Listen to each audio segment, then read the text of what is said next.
Good afternoon and welcome back to Irons United for our match day live. We will be having several guests on throughout the afternoon. It's the morning after or afternoon or day after the night before when some crazy stuff went on yesterday. But we'll get into that in a little while. Let's get talking to you about some of the team news announced as West Ham face Bournemouth in the Betway Cup live at the London Stadium.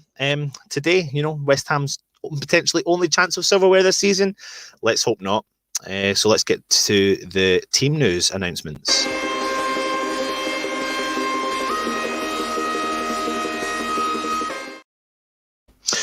So West Ham have announced the starting lineup, which consists of David Martin in goal, Johnson, Diop, Ogbonna, Creswell in the back line, Mark Noble captains the side alongside Fornals, Lanzini, Bowen, and Antonio and Haller.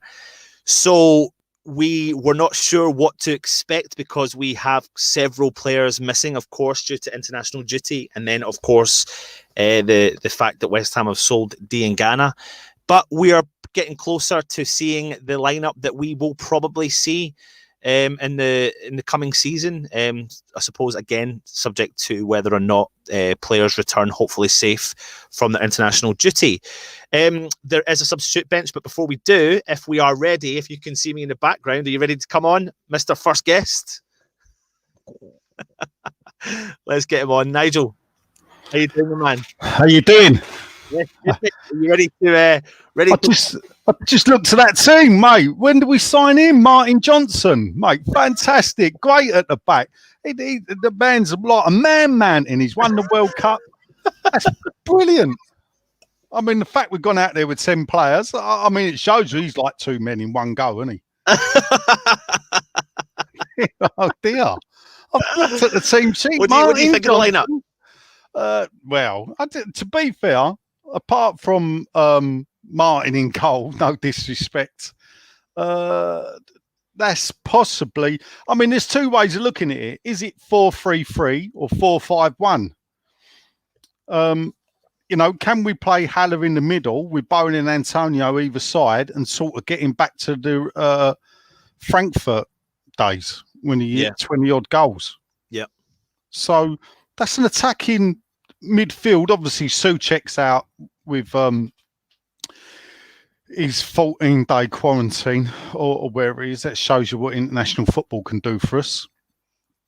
I suppose really in goal we're limited, and with Fabianski, I suppose Randolph's with the Ireland team, is he? The two of them, the two goalkeepers are. So I think we're probably going to see a change with the goalkeeper. So I think the backup keeper on the bench is Trott. Yeah.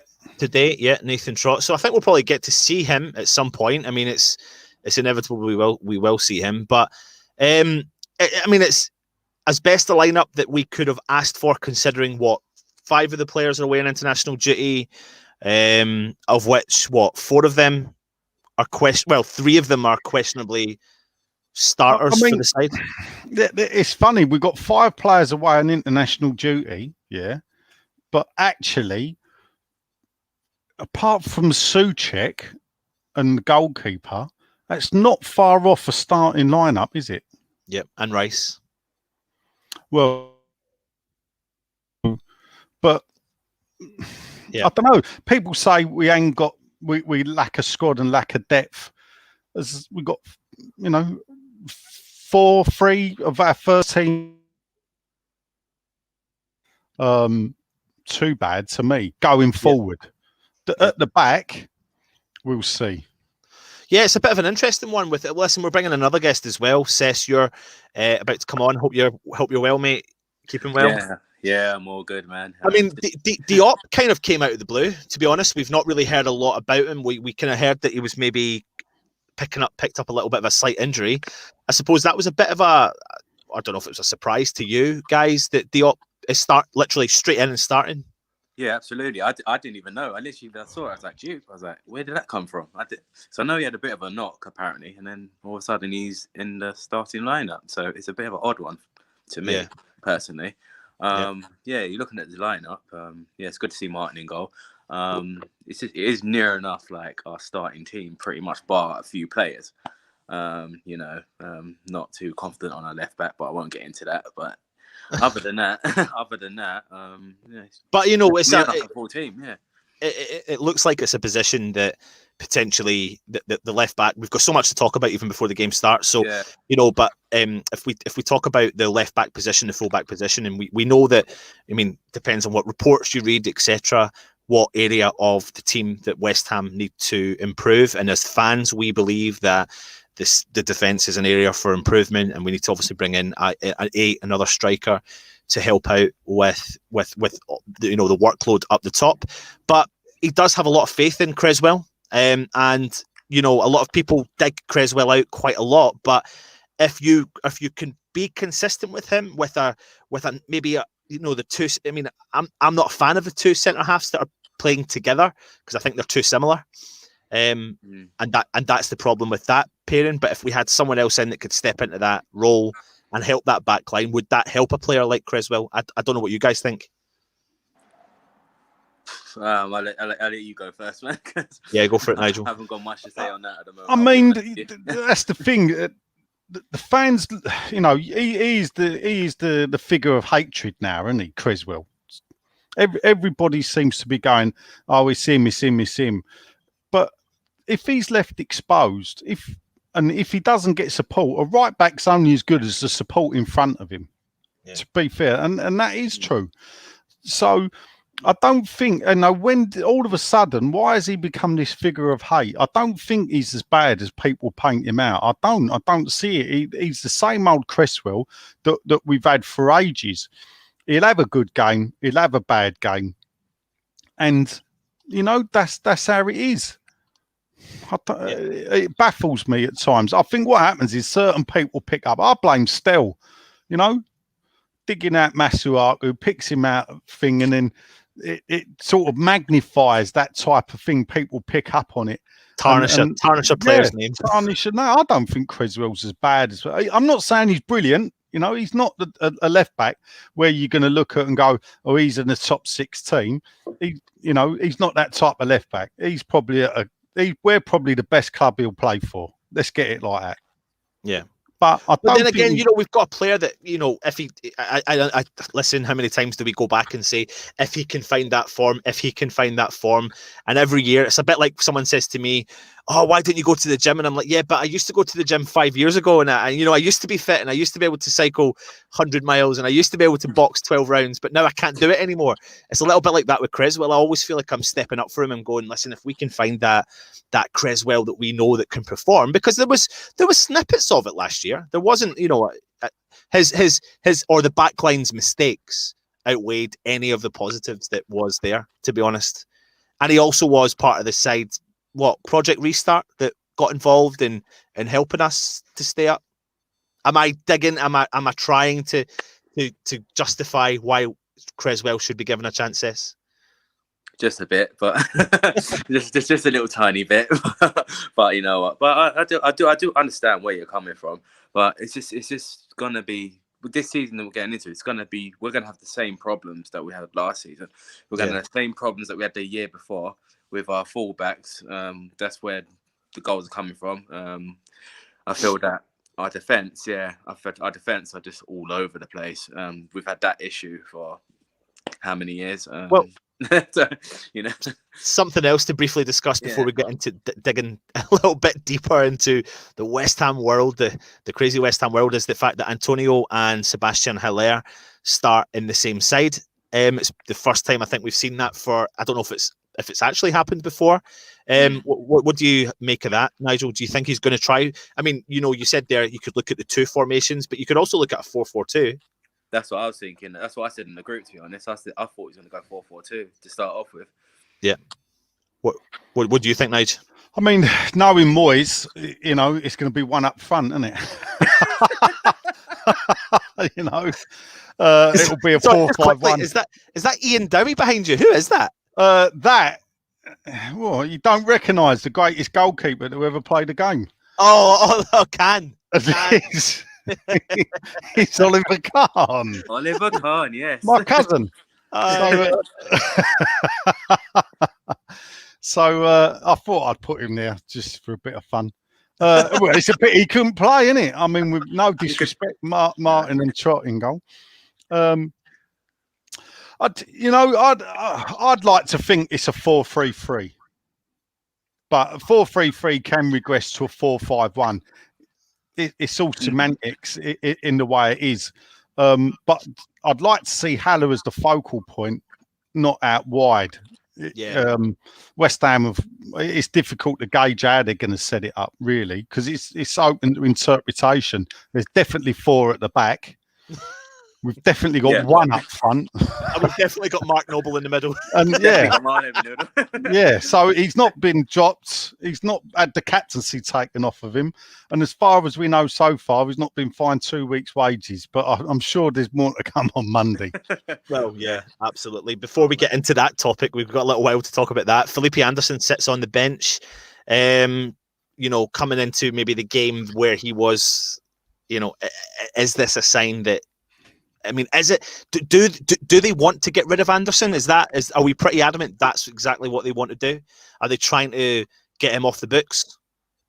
I'll give you that one. I mean, Cess, what's your thoughts on Anderson first and foremost? Are you in the kind of you're not doing enough for West Ham, you need to get out, or are you in the camp that's like, listen, I know what you're capable of. If played in the right position, bang, I'd like to see you stay.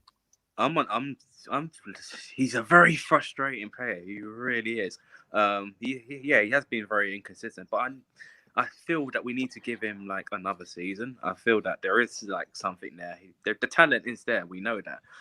It's just whether the work rate's there. That's the issue. It's whether like putting him on the left wing, is that going to work for next season?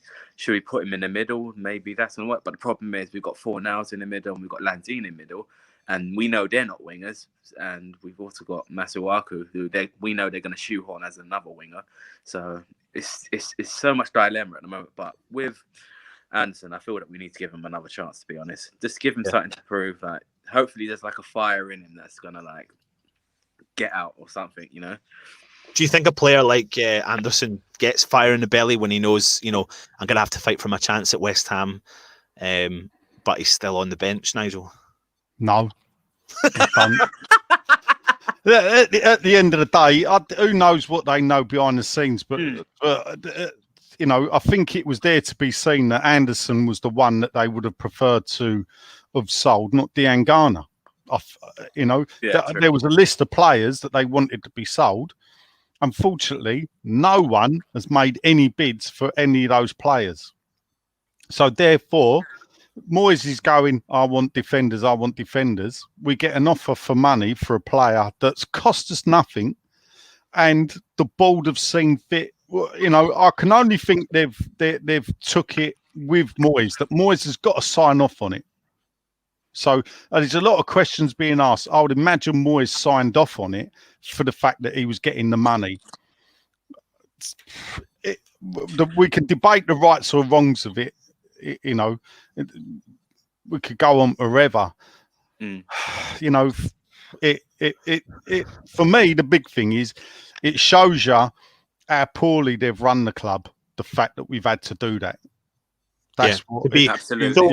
So I mean, let's get onto this little bit of a topic then. Last night felt like the world was imploding again within the West Ham world, the social media world, I should say. It was the best day. It was the best evening ever, to be honest. Oh man, it was just pretty mental. So the Diangana story, obviously he moved to West Brom for what we believe is £18 million up front, with a few bonus add-ons, etc. And that the next thing we heard was that West Ham were linked to bringing in Tarkowski from Burnley for a reported rumour of about £20 million. Now, digging in a little bit deeper into him and his style of play and what he's been doing the last couple of years, and Burnley's valuation of him is that they value him at £50 million. So the part about the link and the timing of the link, I couldn't help but think a little bit like what you said to me last night, Cess. Was that a little bit of a smoke screen to keep the fans and try and appease the fans? Cess, can I get your point in before we go across the night? Yeah, with the Tarkowski thing, I thought it was a bit odd that that's literally like, first of all, it's 20 million, but then I'm hearing from what's that guy's name that was always that Sullivan's mouthpiece. He was saying that he's 27 million out of the blue. So where's the 7 million come out of nowhere? I don't know where that's come from. And then I thought, to me, that was like sort of like a smoke screen. It's just like, let's just put this out, and then hopefully when the Diangana announcement gets made, it just deflects all the attention. But it just backfired big time, because it just kicked off massively. And then obviously with the Mark Noble tweet, that's literally just the biggest bomb that just dropped. I mean, with the Mark Noble tweet as well, Nigel, and I'll kind of get your point on the Diangana story as well. That has that rubbed salt into wounds? I don't know. Is it? I mean, when I first saw the Diangana reaction from the fan base, it was the type of reaction I thought you'd get if we'd sold Rice for 30 million. Boy, that's the type of reaction. It was like an explosion, and just to pour petrol on it, then Mark Noble come and tweets that. So the rights or wrongs with it, it's possible. Perhaps he was on the sauce last night, Mark, and I don't know. It's just, it is when you look at how the club is run, or our football clubs has run, for the captain of a football club to come out and say that, and then for players to then like it, retweet it, whatever, and other players have sort of backed it up in showing. It shows you what they thought of Diangana, because they're watching him in training. So the best was only to come from him. And B, let's face it, Haller left Frankfurt to come to West Ham, whether it be money or whatever, but Frankfurt were top 4 or 5 in Germany. And he's come to a West Ham team, lucky to stay up. Big step down for him, isn't it?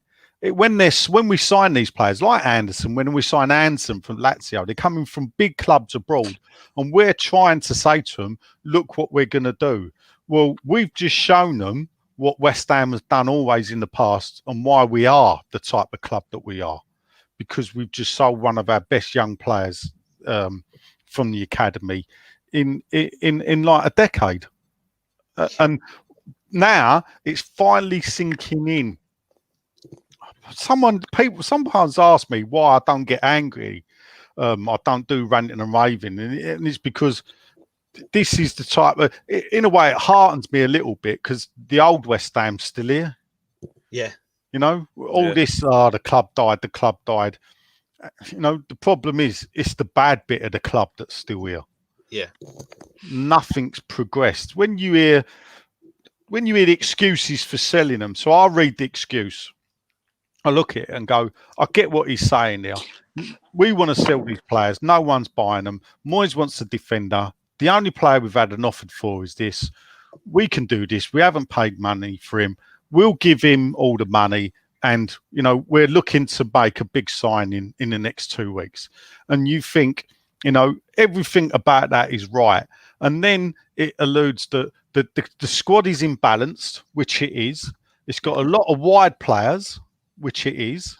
Diangana wasn't part of Moyes' team last season when Moyes come in and changed us around and we finished the season well, which is true as well. So they're trying to keep that team together. So actually, the feeling is we can let him go, get the money, and we'll look to support. But what it misses the point is, the reason all them things are right was because of mistakes from the person that's told us those reasons. They're the people that have put this process in over years that's got us to this position. So every time they say, well, it's Pellegrini's fault, they're right. But they missed the point. Well, they bought Pellegrini. They gave him all the money to spend. They allowed a squad to be bought unchecked and unbalanced. They allowed Pellegrini to bring his mate in director of football, when realistically, when a club has a director of football, it's appointed by the club, not brought in by the manager. It's the way that they've set the club up that's caused these failings. They never accept that. And You know, I would like to say until they accept it, we're always going to have this. I don't believe they're capable of accepting the mistake, let alone the mistakes are moving. Forget all that. Just the way they've run the football club, mistake after mistake after mistake after mistake after mistake. And it gets us to the point. I totally agree with you on the kind of opinion on, you know, the fallout over the Diangana. You know, I've seen some rants about Diangana, and yeah, okay, listen, I want to see our young talents come through the setup and get given a shot. The thing that annoys me about the Diangana sale is, like what I think you've said, Nigel, is, and possibly says when you've mentioned it in the chat we've been talking about, is the fact that we're in this position in the first place. So if this was Declan Rice, it would be completely different. Like the world would have ended. Like it would feel like the world would have ended. Whereas if West Ham, you know, we've got a player, right, that's went out on loan and suddenly just got this big price stamp on him. You know, before that, what would he have been valued at this time last year? Nowhere near what we've just got for him. And if he had played this year for West Ham and not performed to the level we expected, the value would have dramatically dropped. So I'm not justifying the sale. I'm just trying to kind of back up a little bit what you just said there, Nigel, about, you know, maybe a little bit of the reaction. It's just the fact that we are in the situation where we have to sell. And by having to sell, we're selling a youth prospect, which is, there's nothing worse. The prospect's the key word. Like, he's come off a fantastic season with West Brom, albeit in the lower league, but the difference between the bottom end of the Premier League and the top end of the Championship is questionable. If there's a huge difference, you could say. But we're in this situation where we have sold them. And Nigel, you mentioned it there. The players have spoken out. I mean, to go to that level, it's just. I mean, you mentioned there's nothing worse than selling a youth academy player when actually it's possibly the best thing to sell, because you've not bought him, so you don't owe clubs any money on him. Yeah. I agree with that. I agree with that. If we sell Anderson, you can bet your bottom dollar, we're still paying for him, because our football contract, it works the same way throughout. The thing is, unless you're lucky and you can get all the money up front, like we did with Arnautovic from China, is that generally with European football, or major football, you pay for it during the life of the contract. Yeah. So therefore, Anderson, there's a good chance we probably owe 15, 20 million still, or probably not 20 million, probably 15 to 12 million on Anderson. So if we sold Anderson at 25, Lazio are going to say, hold up a minute, give us our money first. All of a sudden, you've lost that money by selling Diangana when we've got nothing taken out against him. So the full whack goes in the pot. Yeah, it's been in this. I suppose it's been in this situation, though. That's the part that's the killer. Like, to have to look at selling, okay, someone that's was previously not valued, we don't owe any money on, and to think that he's in theory our one of our biggest assets. And you can't, you do start to worry and think about, you know, is he going to be such an influential player for West Brom that we're going to look back at this in a year's time and it's going to be one of the biggest regrets? Like maybe Sess is getting the point across. Like, we shouldn't be in that situation to take that risk. We used to do that. How many players have we saw through the years come and go through the ranks? We went through that stage in the 90s when it was Ferdinand, Carrick, Cole, Defoe, Johnson, like, and we've done it again and again and again. And we think, you know, suddenly we don't have to rely on it. Okay, we're in the middle of a pandemic. Get that. I get the fact that club don't have money. We need to invest in some areas of the side. And here's another thing to say. It's funny because we talk about the positions we desperately want to fill and we're so in need for, which is up front and in defence. And then we dig out everyone when they say that they buy a player and sell them on for less so they don't make money on the player. Suddenly, like you said, Nigel, we've gained, what, £20 million profit on a player, but no one's going to congratulate it because he's a youth player. Yeah, I mean, the thing about it is and it does all stem back from the promises they made with or with what they said. It wasn't supposed to be like this. And this is the thing where the talk sport people, the Jim Whites of the world, get it totally wrong. The reason is it wasn't supposed to be like this. We weren't. This is worse because we've actually gone backwards.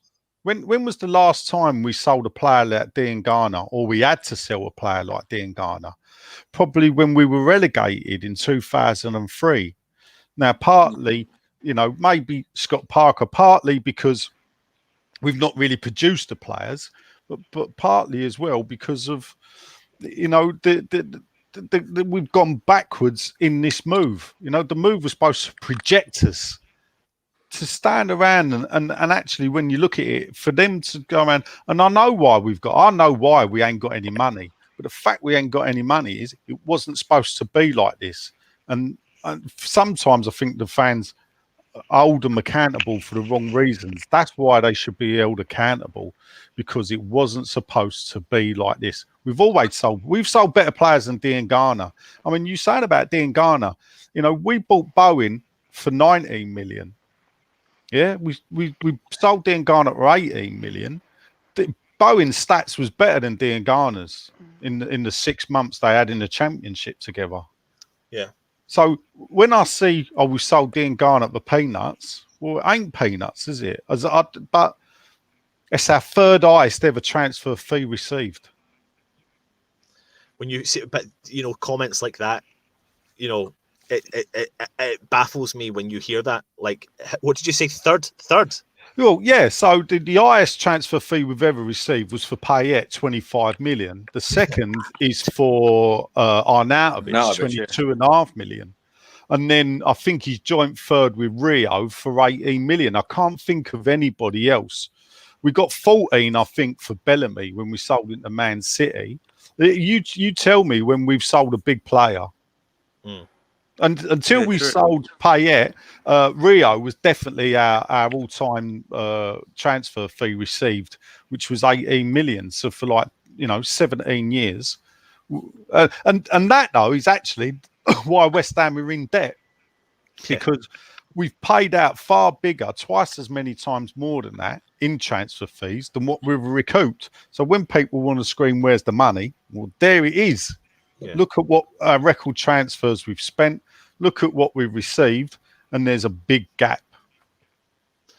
Look, welcome. You've probably caught a little bit about that. We've just currently discussing the whole kind of Diangana saga and the kind of get your opinion across.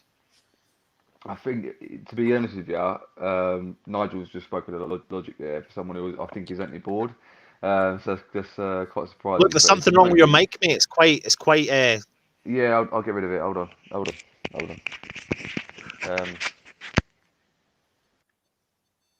Right. Can you hear me now? Yeah, it's better. Yeah, you're good. Right. Okay.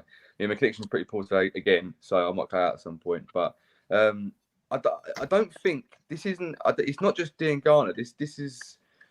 It's a bit like it's for what the club, the direction the club was going in. That's what I think pisses people off, because David Moyes has been saying all this thing. He wants a Red Bull style build to the club. He wants to bring youth players through and get them in, and everything around this season building up was that Diangana was going to be used. It might not have been Diangana. It might have been another player. It just happens to be Diangana's the one. And yes, it's a lot of money. That's fair enough. But the way football is now, the way it was looking is that in a year's time he could be worth 40 million. Than 20 million, and it's a good price to get from. Yes, he might not have had that great season and stuff like that. It's the chances taken. I understand what you say, Nigel. I'm past sort of getting angry about it now, but this is to me this is the final nail in the coffin for the whole thing. The social media team is a load of shit, because it's almost like the opposite to what the club actually do. Nothing makes sense around why. I always kind of thought there'd be a chance that he'd be sold. It's weird. I thought if he comes back, sometimes a player goes on loan and then they just go to that team. They do well permanently, because they're settled there now. The team, they suit the team, etc., etc. I'm just wondering if Bilic sees the amount of shit he's caused his former club, and he may be sitting there going, shit, maybe I've done the wrong thing because now West Ham, I'm taking their player away. But no, do you know what? I think it's kind of a good thing that it's happened, because as much as people want to keep going GSB out like myself and whatever, you sometimes feel like you're bashing it against a brick wall, because everyone just gets on with it. It's, oh yeah, they're shitting, what are you going to do about it? But now it's actually, it's almost like an uprising. Like, everyone's had enough now, and everyone's going, no, there's you've got twice as much exposure on like radio shows and talk sport and all sorts of stuff like that, and more pundits and more former players are coming out and saying what they think, and possibly they felt like that for a long while, and it's not just this that's caused them to get pissed off. So you know, I'm sad to see Grady go, because I think I would have just liked to see how he played this season. If he was crap and he weren't good enough, then fair enough. But for me, money's money, and I'll be funny if we're going to take 20 million for a youth player, when we can't even afford 20 million ourselves with our own transfers, then something's up. And I'm not. There should be. I know what you were saying to me the other day, Nigel, about the reason why we haven't got any money now, and why all our transfers over the years have been crap. But to me, that can't be the main reason why we've got no money. We moved into the stadium, we paid hardly any rent. You know, we sold Upton Park for peanuts for what it was. The thing is, when you say things, the thing is, what happens is that half truths get repeated, and they get repeated and repeated and repeated by big social media people and everything, and then people watching it hear that so many times they think that's the truth. When the fact is possibly not true. And people say we sold Upton Park for peanuts. You know, we sold it to the highest bidder. But that's what I'm saying, you know. And what people forget though is we didn't sell Upton Park in 2016. We sold it in 2013. The deal was done 2013-14, and then they had, I think, a chunk of the money then, or definitely a deposit was paid. Why was that grab? Do you think that grab? Just aside from that, your own opinion, do you think Upton Park was worth more than that in itself? Would you say?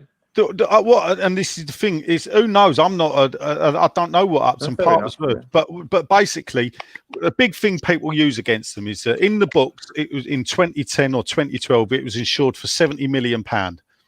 Then when it got insured for less, or they did it deliberately. No, when it was insured for £70 million, that was insured because it was a football ground to hold football.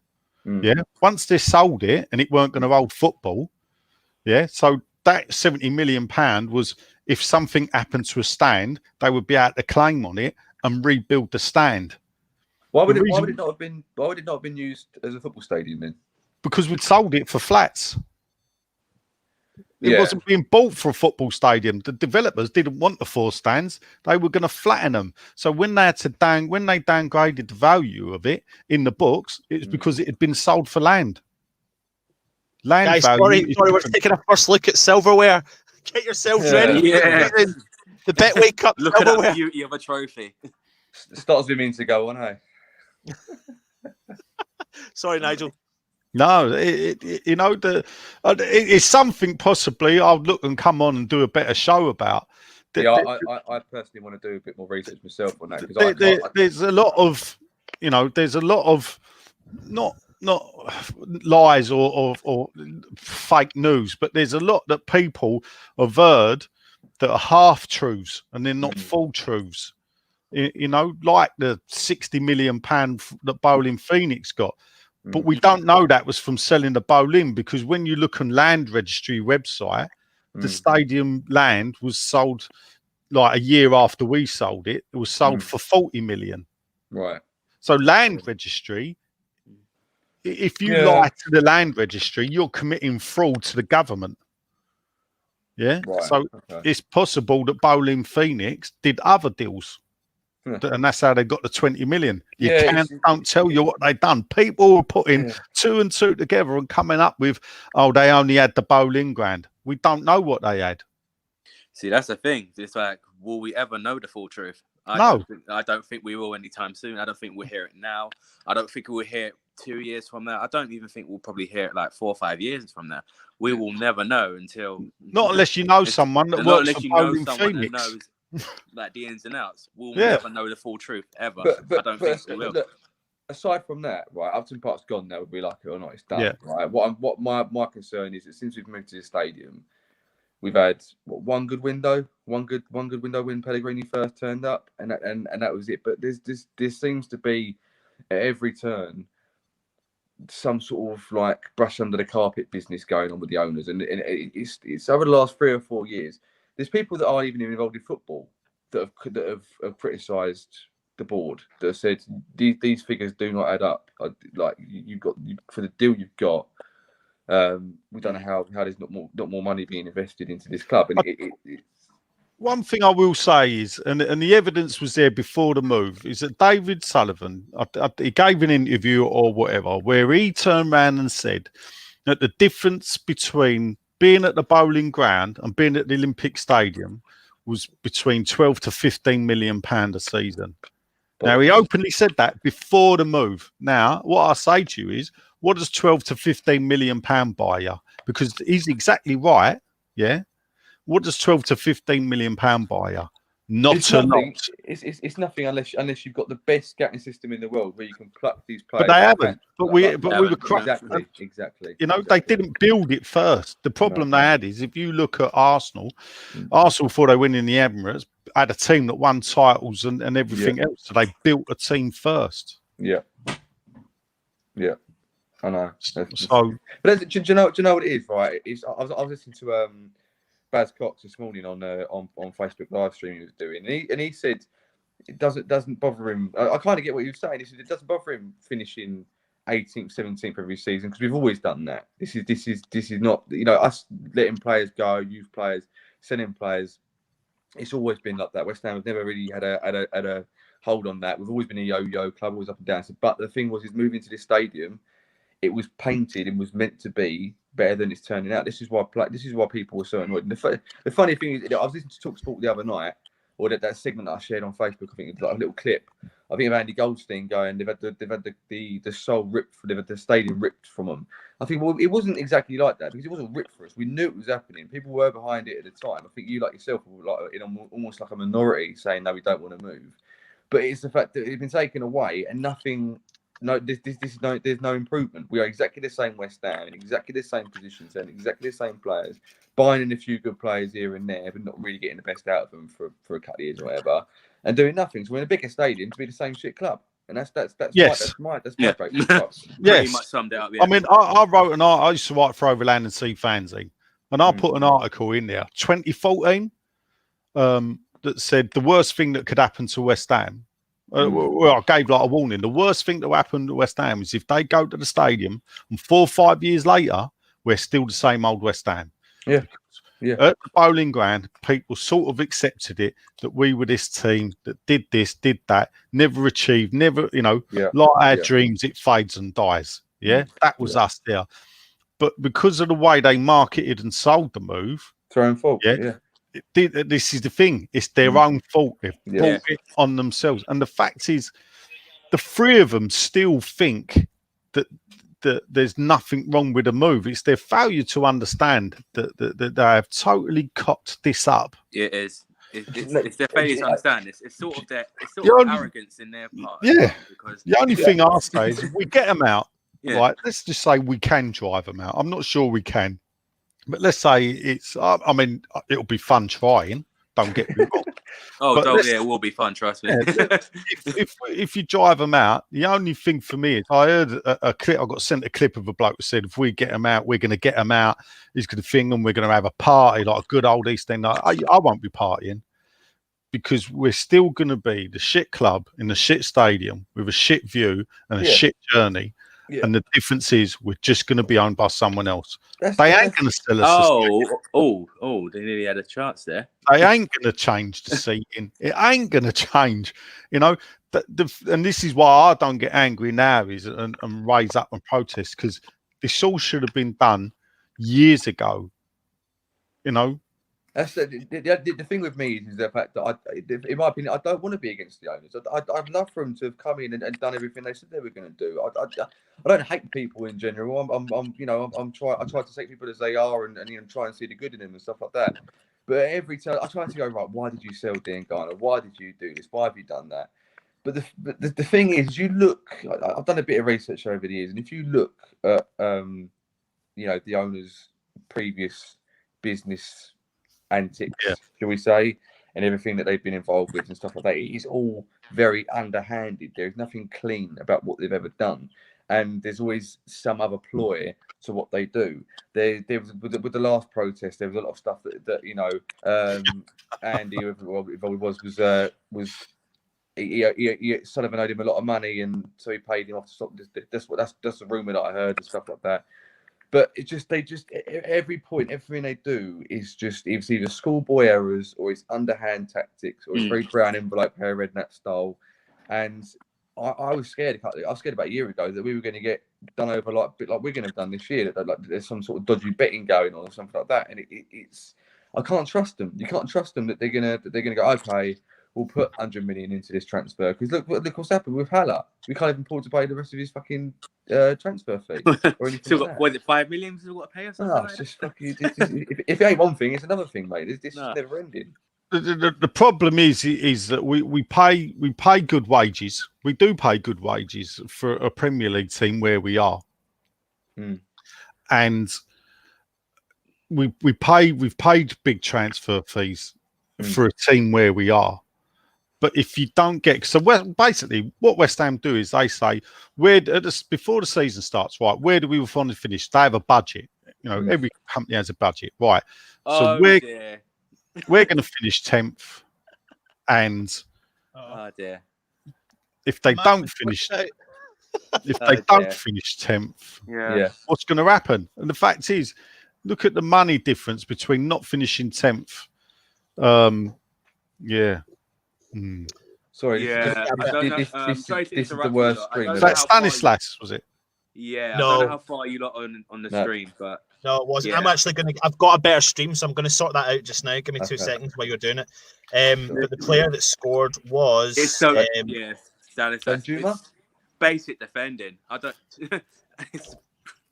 It's typical pre-season, really. I just two players into each other. Stanislas pretty much just ran through, and he just cut in. So he just toe poked it in. Do you remember who did he? Was he a youth player somewhere? I don't know. Yeah, apparently he was. It was Diangana. I wonder who. Danjuma got the goal for Bournemouth. Danjuma. Right, let me sort out this stream. I think I found a better one. Yeah, it was pretty poor from the players. It was. Do you know what? This is. I've said it's a good thing, right? You can tell. It'd be very interesting to see how the players play today because of what's been going on. It must be the back of their mind, and this is the only problem is it causes friction in the team. But then maybe it's a good thing because it shakes it all up, and something ain't right at the club, and players have got to play through that, and he needs it. Well, it was. Yeah, I was just watching the goal again. Yeah. Oh dear, it was. So glad it's pre-season and it wasn't a league game. That's what I have to say. Get all your shit defending out now, and then when the season starts, if that goal was conceded, it's like if that was St. Maximin doing that, like then I would be like absolutely fuming. But it's worrying. Well, yeah. Ross Peters with another £5 donation on the PayPal. Ross, thanks so much for going on that link in the description, Ross. You will see them future. What was that? Don't worry, I'm getting the game up. No, that's all right. It's all good. Mark Noble's got a free kick at the moment. Let's go wide then. I'll just do running commentary while you get the stream up. So, at the moment. No, I think see Cresswell. Cresswell's taking it. Cresswell's put it in the box. Decent cross.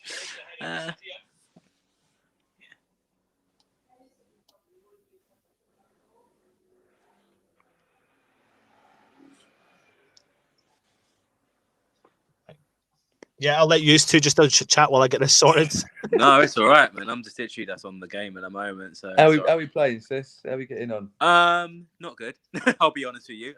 It's not been the best of starts. Like I said, I'm glad that this is not a league. This is not Newcastle. Because we look like we've not like come out the gates. Yeah, we ain't woken up yet. No, not woken up. It looks like we're still in bed. Like January. Bit like me. Yeah, yeah, a bit like you, but it's all right though. Nice and relaxed. It's all right. I'm got closing. It's just, I don't know, man. It's just like, what do you think about next week, like the Newcastle game? Because the thing with Newcastle, it's like they're linked with Callum Wilson. I think Jamal Lewis, that bid got accepted today, and Ryan Fraser. But apparently Ryan Fraser's not going there, so we don't know what's happening with that at the moment. It says a lot when Mike Ashley is spending more money than our owners, which is quite interesting, to be honest with you. I think Newcastle might do quite well next year. I think I don't watch Newcastle, but apparently a lot of the fans say Steve Bruce is. Steve Bruce changed them. I'll be honest with you. I think Newcastle have looked so much better under Steve Bruce, and that's guys. I'll be back in 2 minutes. Yeah, that's right. Yeah, Okay, that's surprising coming from like me, because I'm a bit up and down with Steve Bruce, but yeah, with him coming in, he's done well. I'll give it to him, to be honest. Newcastle have looked a bit better. The problem last season with Newcastle is they lacked like the end product. They lacked goals because they were like near enough in the bottom three in terms of like goals scored. I think if they get a few players in that can create. It's like with Everton as well. Like Everton's midfield, they didn't really create. That's why Calvert-Lewin and Richarlison got goals. I think that's when it got to Project Restart. Yeah. They had like Calvert-Lewin didn't even score at all. Like he didn't get not one goal at all. So I think if same with Everton, if Everton get the players in like Decore, they've signed Allen today. That's been confirmed. James Rodriguez. If they get them 3 players in, that changes their midfield completely. Rodriguez is a huge signing for Everton. It'll be a huge signing, yeah. Everyone's hoping for him to be a dud because I think like what's happened with him is he got the hype from the World Cup, and then went to Real Madrid, and he's not really done well at the moment. Got sent on loan to Bayern, was a bit up and down there as well. So it's a perfect club for him to go at because it's. I think it's to rejuvenate him. Rejuvenate him. I think a club like Everton would do him wonders, I reckon. But you just don't know really at the moment. It's just whether the thing is with Everton is Everton spend a lot of money. They spent a lot on players that have been a lot of duds. Let's be honest. Yeah, but us we go for some money sometimes. Yeah, but it will be interesting. It's just this is that Newcastle game. This is going to be very vital, and obviously with what's going on at the moment, will that affect us or will it not? That's going to be the question. And it's just us coming in with the exact same players near enough, looking a bit more weakened in a sense in terms of depth.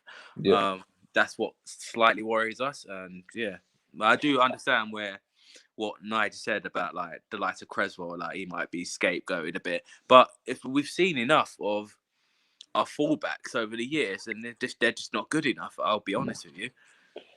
No, I don't know what you make of it. I just don't. I think our fullbacks haven't been good enough, and I think that's from there. The defense have been all over the place, and that's where from there it's just gone forward. You're looking at our midfield. This is the problem with investment. It's for me, Fredericks wasn't a bad buy, but then you can tell after a while that all he really has got is pace. Creswell, he's a sprinter. He's just a sprinter, pretty much. Creswell was one of the best left backs in the Premier League until he got his injury, and he's never recovered from it. Same with Lanzini. And Lanzini's probably going to need another season if he does stay with us to get back up to full belt, and even then he might not do it. We've got a whole team. There's a reason why we, in my opinion, we're so here and there. We're not. There's not like a constant injection of scouting, investment, and all the rest of it. I mean, for me, our owners, they sort of live in the clouds a little bit. They can go, if we buy a decent player that'll appease us and we'll get a bit of success, but there's no long-term success. I don't care what anyone says, right? We're called the Academy of Football, but the only player we brought through the last 15 years is Declan Rice, right? Who's any good, and he's now probably our best player in our team. We got him from Chelsea and we made him into our own, fair enough, right? But the players that Anton and all that have been talking about, of the Wickham game and stuff, the young players coming through, I hope they are good enough, and that's fine. But it's almost like we're lucky for them to be that good. We haven't invested in the academy enough to go, these lot need to be good enough to come into our first team. it's like, oh, we've got a couple of good ones this year. Oh, that's all right then. But we don't. There's not that. If you go to like the Barcelona academy or the Bayern Munich academy, you know there's a standard that has to be met. They have to be good enough, and they don't. They get have to have anywhere that standard where it's like you have to be on that level. Yeah, And you, if you're you not on don't that even get level, in the under you've got that. 23s unless you're fucking the bollocks. And if West Ham really want to go up a level, we need to set standards. Diangana might not have been that good, but it's what his sale symbolises, and that's what I think a lot of fans. This is the turning point: is the fact that he wasn't. It wasn't like West Ham didn't say anything about it. They were posting about him on social media. How they was talking about him. It And was that's on the verge of coming in, and now okay, we've got 20 million. Oh, we'll sell him now. He probably right now, 20 million is probably a really good. In hindsight, it's probably a really good price for him. It's probably worth 20 million. It's a business deal. It probably makes sense right now, but not for what they were painting him as. Not for how he was looking to be this season. Not for his future potential. So it's not just the fact Diangana's gone. It's A, for the fact that we've sold him now after everything, and B, kind of for the money we make. You sell a youngster for 20 million now, and you almost look at like a bit of a bit of a dickhead, because you're thinking, well, most youngsters go about 40, 50 million at least nowadays. So that's true. It's just a manner of how everything just transpired. I think you're just looking at it like you said, with the PR thing, like with the social media, just like they're all bigging him up. Like David Gold put a picture of him. Was it him, Bowen, and Fornals? I believe. And yeah, we started from there, and then from there it's just like, oh, like Diangana this, like all the fire emojis, etc. Everyone's like getting all excited. Everyone's just like proper amped up, like, oh, Diangana's doing well. And he saw in the Ipswich game, like, he was like assisting Haller. Haller was like, oh yes, I've been waiting for like a player like him to bit of service come up and just give me like that type of service, etc. Blah yada yada. And then all of a sudden, now the freaking blue. Oh, by the way, you're getting sold to West Brom. It's just like, what? Yeah. Hold on a second. We've done all this like posting on social media, and all of a sudden, out of the blue, you're selling into West Brom. It's just it doesn't add up. I think, like you said, there's more to it than that. It's not just a Diangana sale. It's the fact that it's not. Absolutely, we still owe 5 million to Haller. Then you've got no money for new transfers, and he's got to sell his players to get more money in. And you just sort of go, there's no. There's a part you start to think to yourself, well, there has been COVID, and a lot of teams have lost money out of that. But then you see other clubs in the league spending money. You're like, well, why are we doing that then? Like, we've got the cheapest fucking rent in the league. We paid nothing for this stadium, and you still haven't got enough money. So there's more stuff to it. Nigel probably absolutely. Say what's really going on there. If you look in it as a whole, it just makes us look like an absolute laughing stock. If you look at all the Premier League teams, they're probably like pissing themselves laughing, because it's just like, oh, West Ham again, banter club, pretty much. We look like, you know what it's like. You know what it's like on social media. You know what it's like. Jesus Christ, this is Bournemouth are literally having us up at the moment, man. This could be 2-0. And it is 2-0. I can't follow it. I'm sorry to like break it. Sorry to like interrupt. Yeah, it's 2-0. I'm sorry for everyone that's watching that, because Bournemouth are literally like all over us. It's like this. Yeah, this is not good. This is not good at all. The exact same things happened for the first goal. I'm just gonna try and watch it again. I don't. Let me try and see from. This is bad, man. And I was only pre-season. This is really bad. If you watch how the goal transpired, that is not good. This is. I'm so. Oh God! This. Imagine this is Newcastle. Something's got to be done. Something's got. What makes it worse is this is near like our starting lineup. The players ain't in the right headspace, I don't think. But then there's a reason for that. This is Solanke scored. Yeah. Solanke, that says it all. Solanke scored. Absolutely says it all. They look all over the place. Like literally, they really do. This is not looking good. Like I know it's pre-season. I know it is, but from what I'm seeing, the first 17 minutes, boy, it's tragic. So do you want to come and take more in the game? Because it's for me, it's shocking. I can't keep up with any of the game. But you got a better view than I have of this. Yeah, I'm literally going from what I'm watching. Like, oh wait, Fornaz is through. Wait, no, because I'm actually on Facebook, so literally that's the reason why. Yeah, I can only use my phone to do these videos. That's why I can't. Okay, yeah, I'll just try and. Yeah. Let me just try and. I think I'm behind you as well. To be fair. Yeah, I'll try not to. I'll turn it down a bit, so at least. But yeah, this is not good. This is not great, man. And how do you think that these? Do you think there'll be a protest at the Newcastle game? Oh yeah, this is gonna kick off massively. I'll be honest with you. I'm not. Apparently, I've not that many people have gone over today. I don't know if that's true or not. So don't hold me against that. But can you get into? Were they selling tickets for this game? No, I don't. I believe not. You know what's crazy? Imagine they've done like a trial thing with fans, like for this game. Yeah. That news that broke out. Yeah. Could you imagine that they done a little trial for like the 2 meters apart? They could. I don't see why they couldn't have done for this game. I know. No, I'm saying, imagine they done that, and then with the old Diangana thing coming out. Yeah, I know. With that, could you imagine?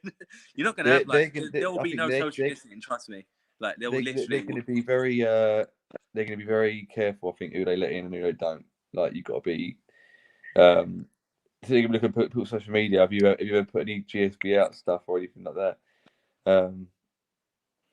All this should have changed after the first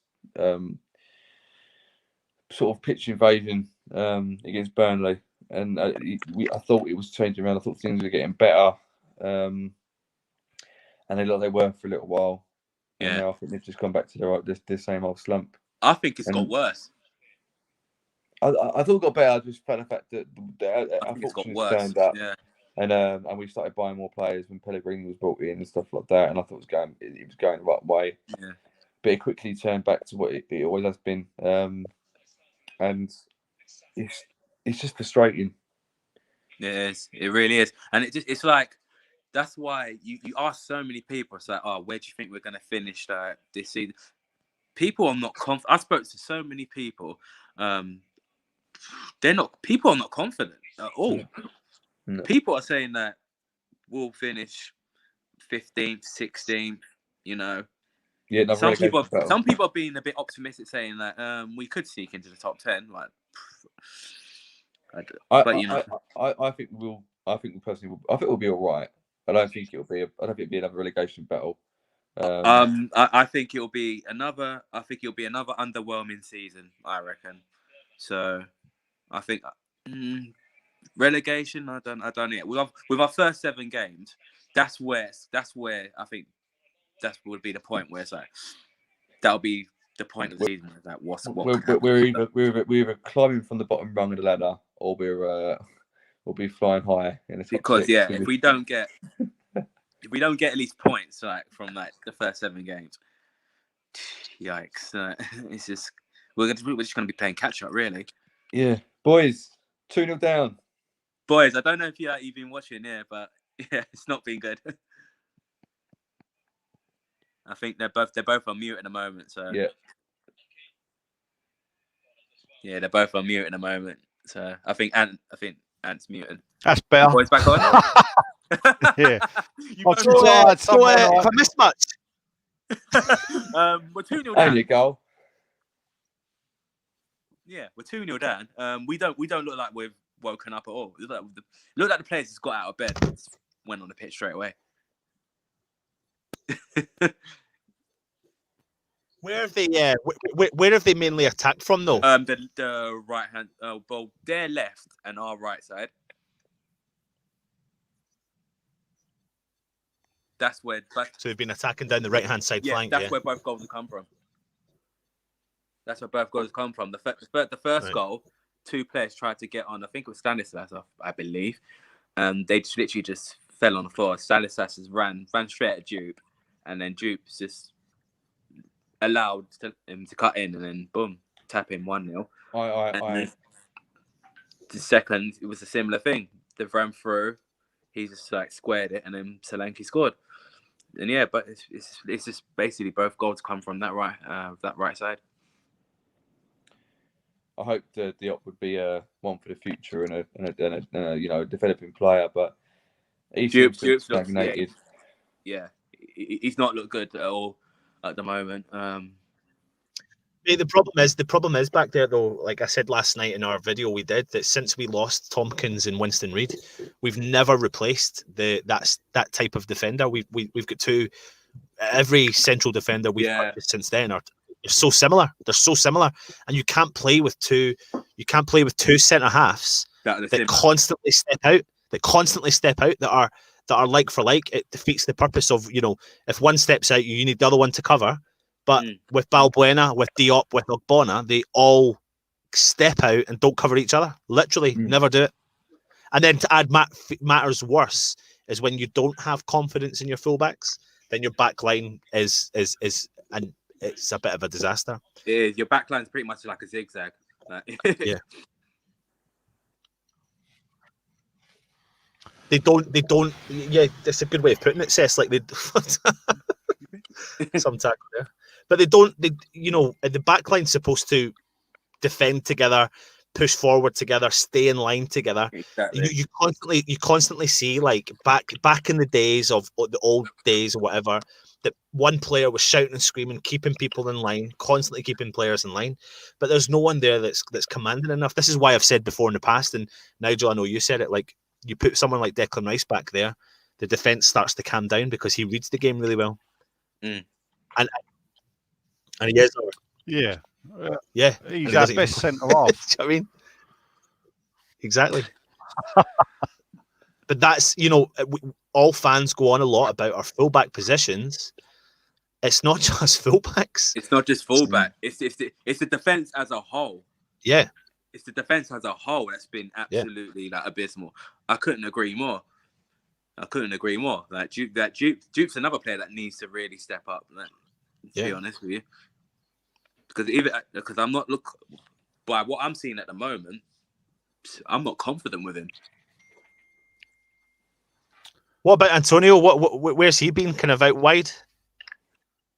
He's actually been he's been playing. He's more in the centre at the moment. I think who's coming. We're making a sub.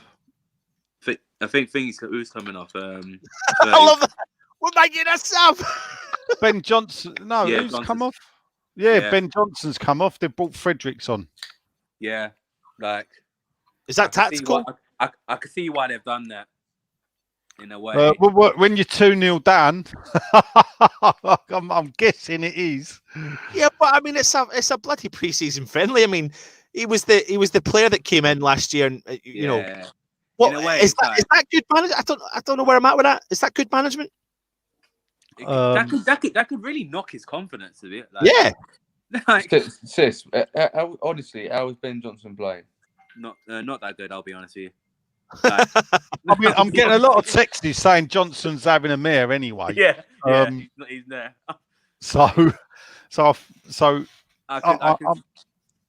Yeah, it's hard because obviously I was out, so I'm just catching it up. He's having a mare. That whole right side has been having them like. I think come from. You do one of two things: you stick or twist. You stick and hope that he improves, just right where he is, or you twist and you try and improve, to change the whole team's confidence. And perhaps, Fredericks is the right man to go in now to just change it short term. Just the thing is, how bad is it if Fredericks is the right man to go in there? I like Fredericks. I think he's all right. You know what I mean? He ain't the best defender, but he runs quick, and that's quite exciting. I saw a stat the other day that apparently Gold and Sullivan have took more money in interest payments out of West Ham than they have spent on fullbacks. Yeah, I saw an article about that. Which is it any wonder, Nigel? Is it any well, wonder? yeah. The funny thing is, it was obviously in a group chat where someone went no, and then when you start going, well, let's look at who they've had. And then you think, they had loan players a lot, wasn't it? The Arsenal bloke we had for a couple of years, Who's that? Jenkinson, Yeah. he was only on loan, wasn't he? So they bought Creswell. Fredericks was a free transfer. Masuaku won a lot of money. Well, according to Stell, it was too much money if it was free. And no such thing as a free transfer, no. That's the trouble. Yeah, and with a free transfer, normally, honestly, the agent gets a bigger cut and all. Agents are the scum of this world. I've never understood. The professional years ago, I was friends with a footballer, and he used to use the PFA. And he was like, well, why am I giving money to an agent when the PFA can do it? The PFA have worked for some of the biggest names in football, but for some reason, a lot of the players go with these private individuals. Why are they? Well, I don't get it, because they get twofold. So clubs will now use an agent to sell a player. Yeah. And because what they're saying is, they've got the contacts in the game, so we'll go to him and say, "Can you help us shift this player?" And the way it works is that what will happen is that a club will go to an agent and go, "Oh, we don't need a right back, or we need a right back. We're thinking of getting him." And that agent won't have that player on his books, but he's got another right back on his books, and he go, "What do you want to buy him for? He's rubbish. I think I can get you this player who's on his company's books." And then they go, "All right, then." And then that's how it works. So the agent gets then a double dose. And the reason West Ham's, if you look in the accounts, one of the reasons back to why we've got no money, look how much we pay agents. Yeah. You don't know in total, that's a whole thing. But, I've heard stories that, we've sacked a manager and got an agent, asked an agent his opinion on hiring managers, and he's charged us for it. See, I don't understand why footballers feel the need to have an agent. Maybe listen, that could be the most naive comment I've ever made on this channel. But there's something about you, like you. If you're a kid, fair enough. If you're like like 18 or 16, something like, you're coming through the ranks, you need a bit of advice, and if it ain't working out, you need to move. Fair enough. But if you're like 25, 26, and you're playing for a club and you want to get out, I just think so.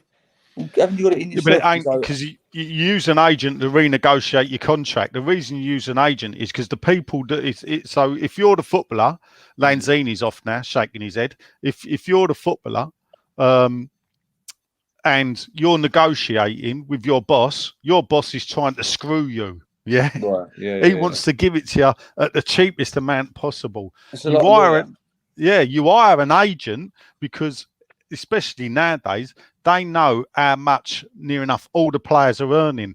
So they know, Fredericks is trying to get a new deal, but Masuaku's on double the money. Well, why aren't you paying Fredericks? Fredericks is just as good as Masuaku. He's got to be on the same money as him. And because they're armed with that knowledge, they'll get you a better deal. That's why footballers use agents. On for Lanzini there, Nigel. Did you see that? No, I didn't. I just see him walking down the tunnel. Is that Cullen? Yeah, sorry about that. The missus bloody called me while I was on literally. That bitch. That looks like it's going to be. It looks like it's going to be Josh Cullen coming on. Yeah, I just literally I was on the phone. I was like, "Oh shit, Landini's just got injured," and then she was like, "Oh, sorry, what?" I was like, "No, sorry, the football's on. Sorry." I was like, "Gotta go now." Yeah, Cullen. Yeah, Cullen's coming. One second, get another beer. So is this how many subs we'll have in this game? Just 3, or what is it? Same as many as you want, I think. Yeah, do what you want. Friendly, innit, I suppose. Yeah. No, it's for the bet. Wake up! It ain't friendly. This is a trophy that we have invented, and we still can't give ourselves silverware. Yeah. I mean, this is how bad we are. Listen, Josh Cullen. I mean, it's I'm going to repeat myself, but make or break season really in it for him, and this is another good test. I mean, 2-0 down against Championship side Bournemouth. He's come on 32 minutes, so he's got a good run out now. Try and show what he's worth. Yeah, it's hard to criticise a player when you can't say that you've seen him play, but I've only ever read good things about him, granted, playing in lower divisions. But then again, you would have only have read good stuff about Bowen playing in lower divisions. Yeah. So, you know, it's horses for courses, isn't it? In what way you want to look at it with the way that people have described him. Oh, anyway, I think I'm a bit in front of you at the moment. What, did you see that chance? Yeah. Yeah. I literally just saw it. Yeah. So, you know, I'm all for Cullen being given a chance. But you know he's only at the club because no one's offered money for him. Yeah, pretty much. Yeah. So the worrying thing about this is that Bournemouth look like they're playing quite well. They've got a new manager. Yeah. You know, they had the disappointment of going down, and we looked a lot better than them last season. The thing is, with Bournemouth, like they were like when it was Project Restart, like I think it was when they needed the wins the most. I think they looked pretty good. They were a bit unlucky, yeah, in a sense. Like they were unlucky. So, but yeah, I think them going down will probably do them probably good in a way, because it'll freshen them, refresh that. Well, I was surprised that he left. Eddie Howe. Well. But even more surprised when they gave the job to Jason Tyndall, who's only ever really been a coach. I think his only management experience was at Weymouth, but he has been a player at Bournemouth and been assistant manager with Eddie Howe, I think virtually throughout Eddie's career. So, where is Eddie Howe not in a job anymore? Is he just a free agent at the moment? Taking a break, I think. I think he's waiting for Moyes to be sacked. Or that. But I think he's taking a break at the moment. I think he's just off management. Because you got to think, like, he's been Bournemouth like how long? Almost 10 years it must be. Yeah. He's had 2 goes at Bournemouth because he spent a year and a half at Burnley, but he did nothing at Burnley. And it was his second stint at Bournemouth. Where he got them through the leagues, but obviously backed by people forget when they were in the lower leagues, they were quite a rich club because they're still backed by a Russian, but you know he hasn't got mad Premier League money, but what he's got is he's got good money for the Championship. He's got mad Championship money. Yeah, but the thing about it is that when they've went up, he never made silly promises like I'm gonna take this club into the Champions League it was like I want to put Bournemouth in the Premier League, and we'll see what happens there. Well, do you know what? Nigel, half the time you sound like you're going, like all your points are logical and almost like pro board. Next second you're going, yeah, but then wankers they lied about that. That's what I like about Nigel. He literally. He sets it up, and all of a sudden, it goes bang! He hits you with like the hay. Well, the thing, Nigel, do you know what it is? 1 minute you sound like Sean, the next minute you sound like Nigel. Well, because what it is, you got to when the way I've always seen it is, and with me with the owners is that you won't beat them with lies and half truths. There's enough facts out there about how bad they are to actually prove how bad they are. So, and that's why I try to be factual. I try to use things. And why you got to be able to say, well, this is right, that's right, everything they're saying right. But the bit they always miss out is, why are they saying that? Because of the situation that you've put the club in from this. And they always miss that bit out. They want us to feel sorry for them. And if you take it as a single statement, what they've done on Diangana, you can think, well, why are people getting the ump? If you ignore the previous 10 years. But we can't ignore the previous 10 years. And that's what they don't look, it's not that I get to see it firsthand, but I see things that a lot of other people don't. And and that's what shapes what I think. Sometimes too much knowledge can do you head in, to be fair. I don't think that's in your case, Nigel. I think you're. I'm You're screwed on, mate. You know, it is what I like to try and think. Oh, how do we get past this situation? And so I'm just looking. What It looks like it's a goal. Yes. So I was just looking to see they were claiming offside, but it's not. So it is a Bowen. goal. Yeah. Bowen. Bowen. Yeah. Yeah, good goal. It was very All right. bit scrappy. Scrappy. But yeah, we'll take it. Just want to see the replay. Who was that? Was that Who? Cullen that flicked the ball through to him? I think it was. Yeah. It was it was blur number 12 and blur number 14 and blur number 6 according to my stream. All right. Just a load of blurs and claret and blurs. It's quite a clear stream we've got on there. Look now. Nah, mine's shit. Honestly, it's No, Well, but the yeah, one it's like time lapse. Well, I'm watching it up on my other telly over here, and I've got a proper stream. But here, with us, it's sort of like I'm playing a CCTV back, trying to find who robbed us. But all we need is the camera to pan up a bit higher, and we'll see who robbed us. Yeah. love it. and you see Golden Sullivan on the CCTV. Yeah, yeah. Well, I doubt you would see freaking Sullivan. You can't. They've been wearing that Russian hat behind his face. Yeah. Oh well, he's got to go back. So when he's got a few goals in pre-season now, Jared Bowen, isn't he? He's gonna be the Dogs next season, and it would have been good to see how him and Diangana fight for that right hand side or whatever. Because I know that Bowen can play left hand side, but you know when you look at somebody going, I don't want you on that side. You're not. It's like putting Yarmolenko at left wing. It doesn't suit them. You got kind of. It would have been good to see the three-way battle between Bowen, Yarmolenko. But people say about Antonio not playing out left, but the fact is that you got Bowen that plays on the right that cuts in onto his left, and then if you play the same on the other flank, then you've got three players coming in. In effect, so it possibly could become a very easily a 4-3-3 rather than a 4-5-1.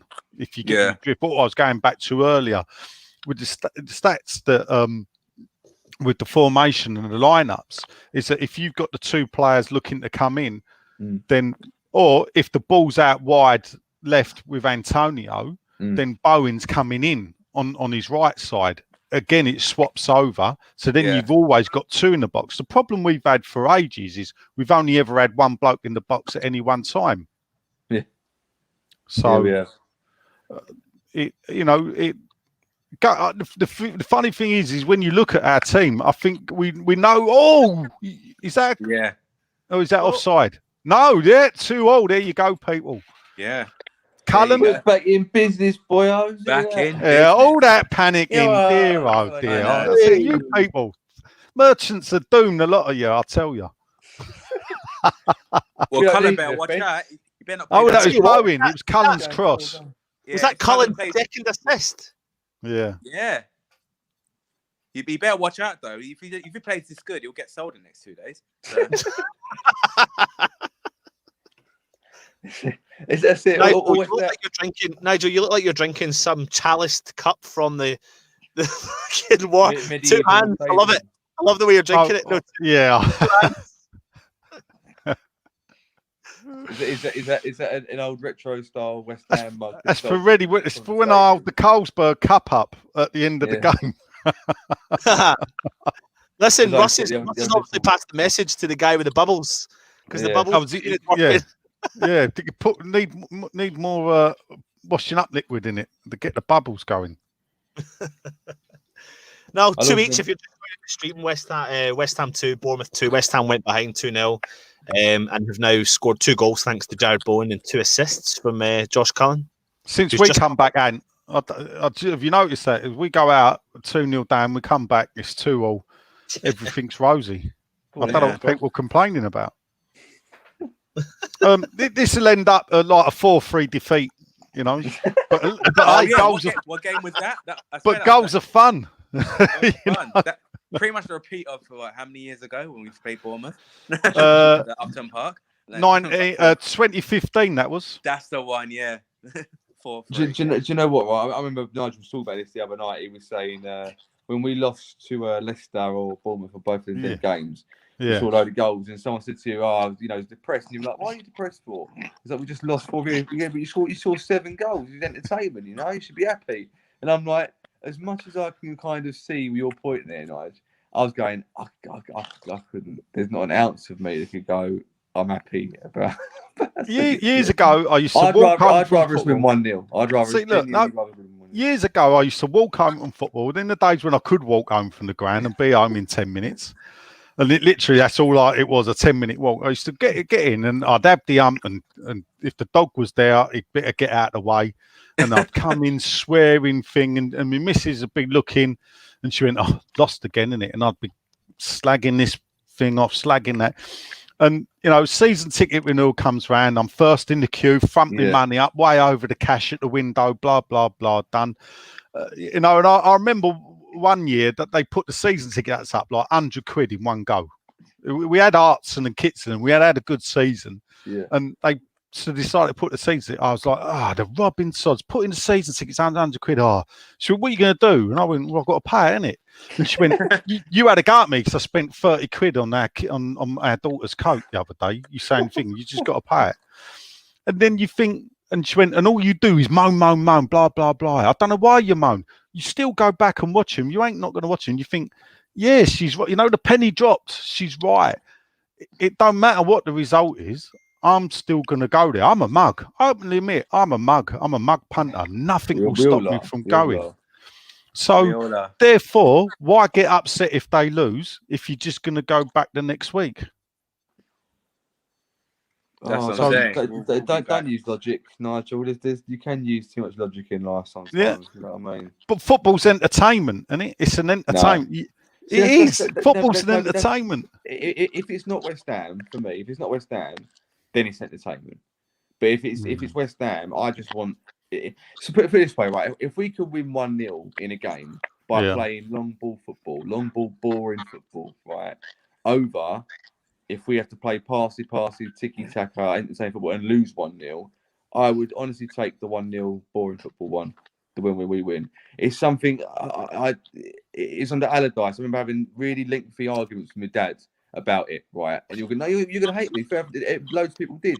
I went Nottingham Forest away when we won 4-1, and good weekend that was. Yeah, I come back, I just won 4-1, brilliant. And my dad was sitting there like in the championship. That fucking football. I can't watch that football. When he failed to get promoted with the best team in the league. I know, done it the hard way. But you got a day out at Wembley for it, didn't you? So I made up for it. Got outplayed there as well. Yeah, exactly. Yeah, we won. We did as well. You won't ever get me to say anything nice about that scumbag. So no, he's a cunt. There's no doubt about it. Yeah, yeah. We'll keep it real for that. All right, that's it. Half time then. Half time, yeah. 2-2. Heads are down on the Bournemouth side. They're walking off. West Ham are definitely in the ascendancy. Yeah, incredible, isn't it? Literally, I don't think of it. I don't think of West Ham as a team that do come back. So it's quite strange for me to see that. Antonio's got a bit of a limp. Oh, shock! Out of interest, Nigel, what is your name all about, by the way? You'd have to see the team lineup, wouldn't you? What's that for? Today's team lineup, the first 2 players. Oh, why? Yeah. Okay.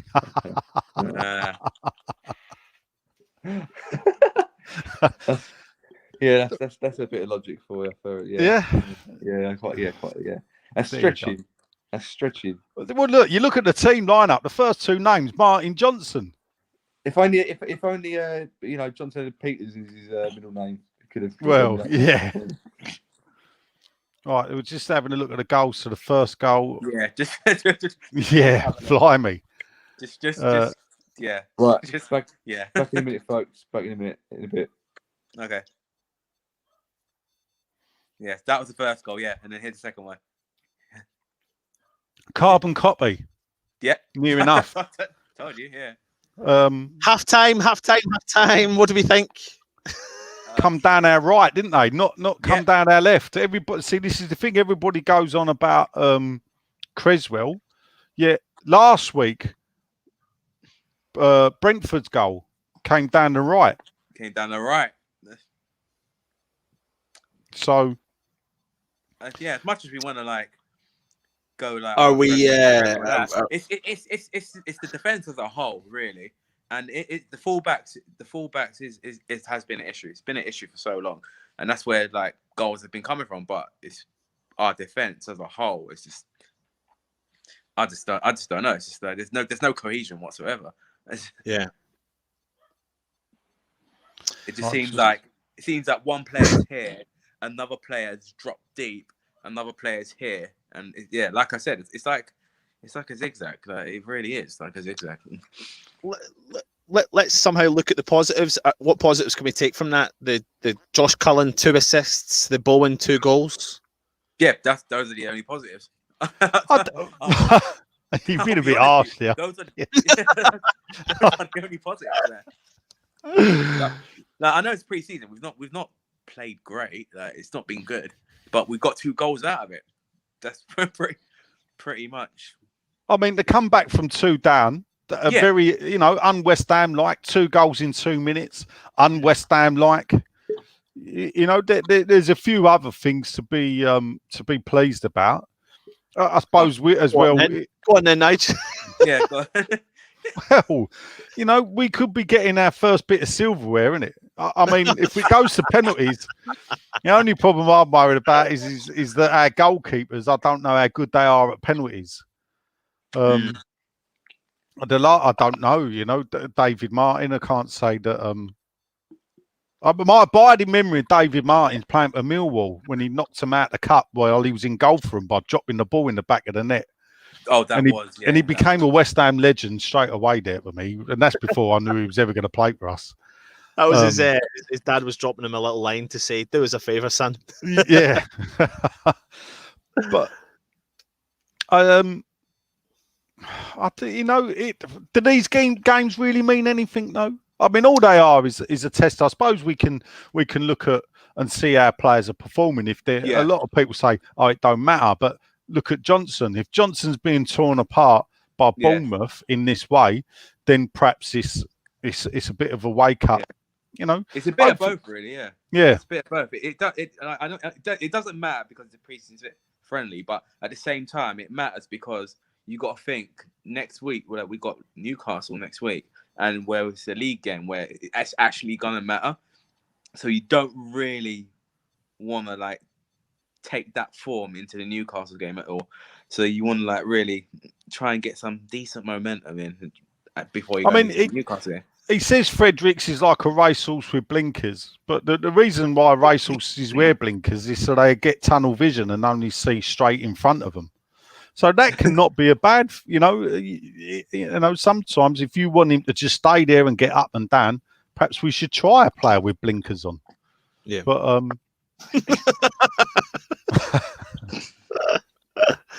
a lot of people are kind of praising the Fornals. I mean, from I've dipped in and out of the game. I mean, he's not been. Him and Bowen are trying stuff, though, aren't they? They're trying to make something of. Yeah, they've been linking up pretty well, to be honest. Them two.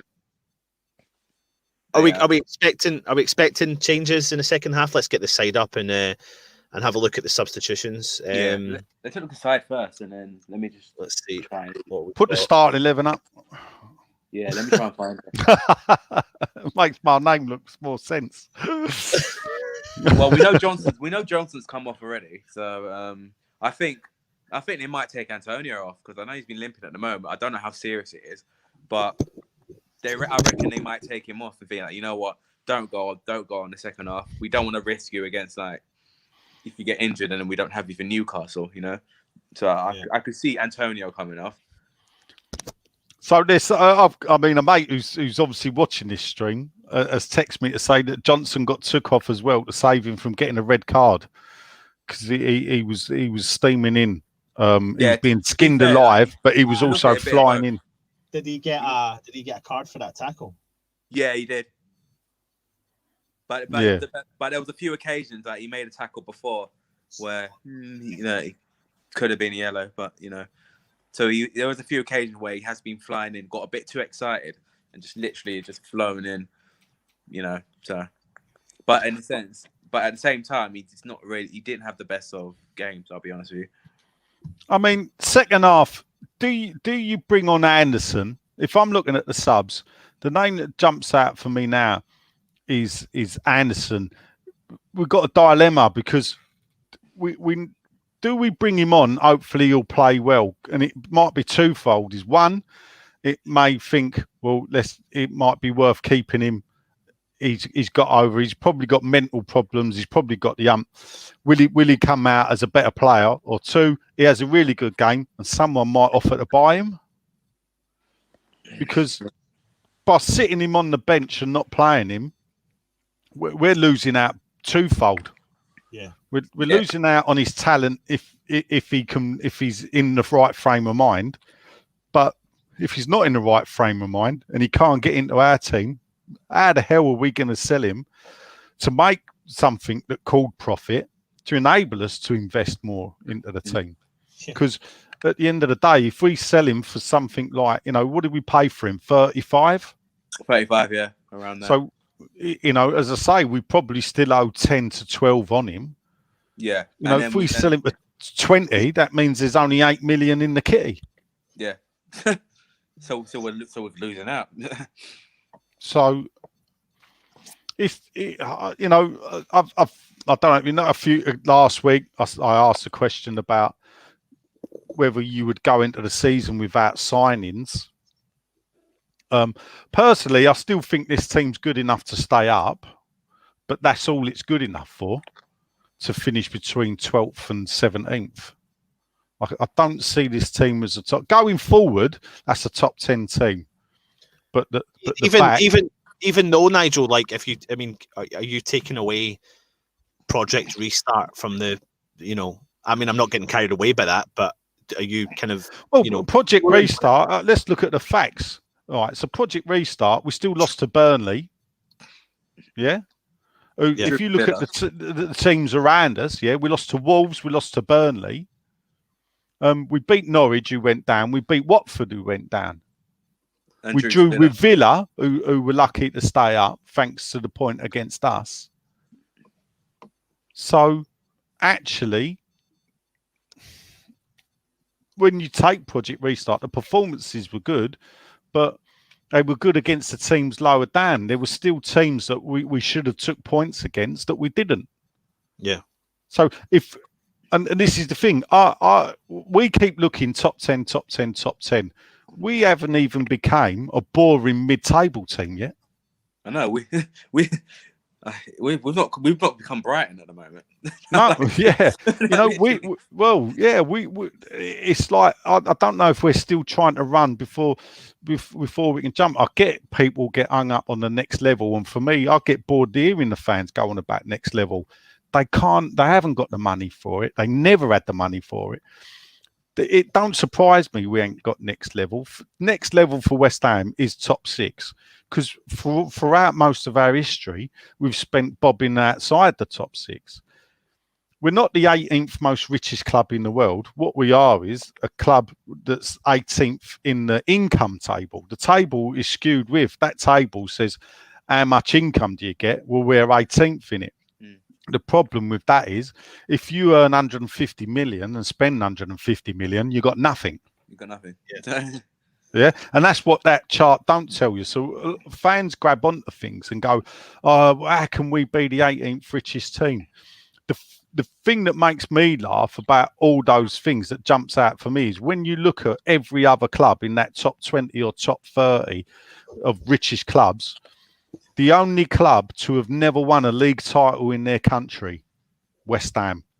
When you look at all the top clubs, even like I think Schalke have jumped into the top 20 richest clubs with us. They in their past won a Bundesliga title. Yeah. So what does that say about West Ham? That says we are the ultimate underachievers, because we've consistently been in the top 10 of British clubs. British clubs, top 10, that includes Rangers and Celtic. So therefore, we will constantly been in the top 8 of regular Premier League's richest clubs. And yet, how many times have we finished top 8? Yeah, exactly. Premier League twice. Twice. 3 times? Probably twice. Mate. Yeah. Twice or 3 times. 3 times, you know. Let's get on some of the comments. Eamon Green, I hope Cullen doesn't get another assist because Golden Sullivan will sell him to put an offer in for Messi. Let's see if it's coming. Darren Gibson, don't think Johnson's mindset was right. Body language said it all. Good friends with Diangana. Oh, maybe. I don't know if it is that, to be honest. I think sometimes a player does have a bad game. That's just what he's had today. Some of us every week. Yeah.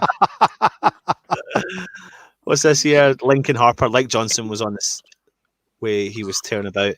I mean, he was tearing about and throwing himself in and about tackles, wasn't he? He was. Yeah. Richard Barlow, Bowen is having a good game so far. Yeah, how do we rate Bowen so far? And just in general, I mean, agreed. We do like him, don't we? Hammer of the year. Mark my words. Come May. Is that Hammer of the prediction? year. I'm telling you. He's By going the to win way, I'm just saying this now, right? I honestly predict that Souček will get 10 goals at least this season. I think he'll get double figures. Yeah. Yes, I double figures. so. Potential chance. Yeah. I reckon at least 5 will be headers. But if you're saying Bowen is going to chip in with 10 double figures, Souček's going to chip in. Then, if I ask you the same question, do you think Bowen will get quite a few goals this year, Luke? I think I reckon you get between 10 and 15. Right. So if you're saying that Bowen's going to get 10, 15, Sully's making a. And then you're saying Souček is going to get 10 goals between 2 players that don't play up top. Not including Antonio, not including Noble's penalties, not including Sebastian Haller. You're saying between them 2, there's going to score more than nearly half the goals that West Ham score in a season, which makes me think you think we're in for a good season. I think no. Right. Right. So it's going to be a better season. Right. I'm really look. The girlfriend's just been watching Chucky. Now listen. Right. The girlfriend's just been watching Chucky downstairs, and you've got that fucking thing in the corner. That is freaking me out. Anyway. All right. Okay. Anyway, yeah. So I don't personally think Haller's going to get many goals unless he gets the right support. So I'm crossing him out. He's got 7 in a rough season, so I'll give him 10 as well. Right. We could score a lot of goals this year. Right. Could do because we looked pretty good before the season ended. We stayed up pretty well. We beat Norwich 4-0. We didn't look too bad, but it is the defence that will let us down, if anything. So it's one of them things where even though he's got the up top, that's on lock, mate. That's okay. So how many are you giving? How many are you giving to Antonio? I reckon 10 as well. 40 goals then between 4 players. Yeah, but no one else is scoring. No one else is scoring. If we end the season with 4 players and 10 goals, then it's going to be a much different season to this year, in my opinion. I'm being very, very optimistic. You are being optimistic. I like it. I like it. I am. But it's because I saw the potential in them from last season when we were dragging ourselves up. And normally you don't see teams fighting relegation score many goals because they tend to defend more than try and attack, if you get what I mean. But now that the shackles are off, and now that we've got an opportunity as a clean slate to try and get a better position for ourselves, rather than going, okay, we've got to get this amount of points, we've got to get this, we've got to do that. This is a clean slate for us, and we're against some of the top teams in the first 10 games. So we either need to do one or two things: to defend and counter attack, which we can do with the players we've got. There's no doubt about that. Or we just go a bit more gung ho and see how it goes. But I'm looking forward to the season. There's no doubt about it. I don't think we'll be in a relegation battle again. I think I've got more faith in Moyes now to not put us in that position again. How many starts of the season have you said this? You sound like the typical West Ham fan. He's just watched a shit season, and then it's like, oh, blah, blah, blah. And then just as the season starts, we all go, Do you know what? Though? I can Oh, see us doing really well, and I can see us having. Listen, And then listen, come I'll put October, my at hand the up. bottom of the table with 3 points. exactly. I'm Yes. like, ah. I'll be honest. I think it's going to be another underwhelming season. I'll be honest. Oh. For us, it's I think personally 15th at best.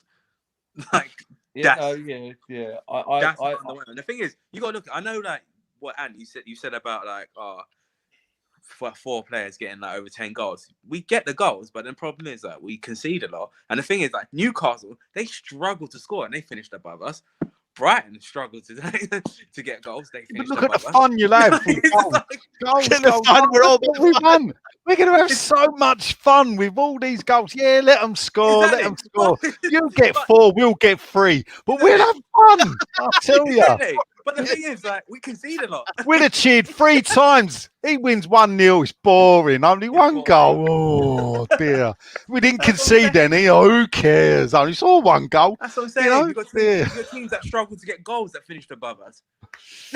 That's boring, though. They're Exactly. boring. You know, who wants to be on Brighton TV? Come on. Oh, Dear, no. oh, dear. I was going to make another point, but I can't bother now. So. No, make the point. I want to hear it. I want to hear it. Hear it. Yeah, I'm ready for it. Come on. Look, right, I've got faith in boys to turn it around. But when you think of like, from the Chelsea game, we won 3-2 Yamaka in the minute. After that, we played, in my opinion, really well, and we scored goals, and you know we didn't look like we were gonna lose any games and whatever. And that to me painted the picture that we were on the right track under Moyes. It's nothing to do with the owners, nothing to do with new signings. Just that for what it is, it looked good. But when you look at how many goals they scored in that period, you say 10 games. You say the first 10 games. You say Suchek gets 2 or 3, right? Bowen gets 2 or 3. Antonio gets 2 or 3, right? I'm confident they can score 2 or 3. It's only 2 or 3 goals in 10 Are you games. going by the first 7 games? Yeah. I was just going to say, just remember, remember that after 7 games, we are bottom of the table. Yeah. My point still stands. They've still got 2 or 3 goals, whether we're bottom or not. They're still scoring the goals. We could lose 3-1, and Antonio still scored the only goal. It's still a goal. But fuck it, I've lost it. Well, listen, come on. Who in here is exactly what Nigel described? Who is in here witnesses West Ham struggle year in, year out? Do you know why? Come the start of the season is optimistic, because I'll be brutally honest with you, I'm that guy. I'm that guy. Do you know, I'm a Laker. And I'll be brutally honest with you, I am not optimistic at all. do you know what it was, right? We were 2-0 down at Bournemouth for the start of this half, the start of the first half, and I was we're going to. As soon as Bowen got 2-2, I suddenly went, oh, hello. Yeah, I just noticed that as well. I just noticed that. Getting excited again now. We're all right. GSP, Mate, we were just thinking, right. oh God, what's going to happen against Newcastle? And all of a sudden, out of nowhere, we can actually do this. 4 players going to get 10 goals at the moment, you know. Oh wow, he shanked that completely. Yeah. Dear, oh dear. That's £42 million worth of quality. Mate, that's gone to Hackney Wick, mate. That's gone to Hackney Wick, man. They can say 42 million. I can do that. Dear, oh dear. Where are you watching that stream? On my telly. I'm on Facebook. What's the Facebook? Yeah. Is that ahead of what I'm putting on then? Yeah. Well, Facebook's like literally showing it completely. Yeah. Are they not? I don't get why West Ham's showing it on Facebook. Why didn't they? The YouTube was great last week. I thought. Yeah, I know. I was so excited. I brought a new TV. Brought a new TV for the house. I had it ready. I was like, yes, it's going to be on YouTube. Found it's on Facebook. I was like, oh, come on. I've got like a nice new TV. Can you disable live comments on YouTube? Yeah, go to you see it says private chat. Right. Yeah. I just wondered if they'd done it because they didn't want exposure of GSB out on YouTube. I don't know. Well, I don't know if let's go over. Bear with me. So live updates from the so Dan Kirby says GSB out. This is on Facebook on West Ham's page. Dan Kirby says GSB out 3 times. Wait, I'm surprised Joe that's Johnston surprising. says, anyone know anyone with COVID-19? He says, asking for revolution. Pizzagate distraction. Paul Wood says, Rice starting for England. There you go. I don't know if that's... Kean Bailey says, GSB out. We got here. No. Oh, look, David Martin's playing sweeper. He's done him. Oh, he's all right there. Okay, Roy Cousins says, must thank West Ham for putting this stream on Facebook. Stream is excellent and it's hilarious reading the West Ham fans' comments. to be fair, the stream's good. It is pretty good. It's a really good stream. I'm surprised about that. Stuart Russell says Dan Kirby out. Let's have a look. Who else we got here? This is great. Paul Rimbold says Haller, born goal scorer. Denise Kaplan says, what did Denise say? Oh, she just said, hi, Steve. She obviously thinks she's on like some chat site now. Isaac Sear thinks Haller is the German Colton Cole. Wow. The German Colton Cole. I mean, he is French anyway. Yeah, he is French. But don't let that put you off, mate. I mean, you don't know we're taking the piss out of you anyway. Yeah. Don't get me wrong, but Ching Chow has said, hello, Mr. Sitter, great drop kick if we were playing rugby. So there you go.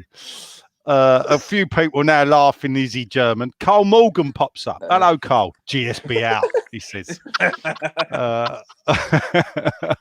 Mate, I feel sorry for West Ham social media. Are just going to get absolutely caned with like. They get everything they deserve, I tell you. Do you know what? There is, honestly, I don't know about you lot. No, West Ham, well, football clubs don't need to do social media. They don't need to do it. Let us do it. Let us. We're bad enough at it. Yeah. Without you lot making us look good, because that's what they do. Speak for yourself, Nigel. Speak for yourself. Well,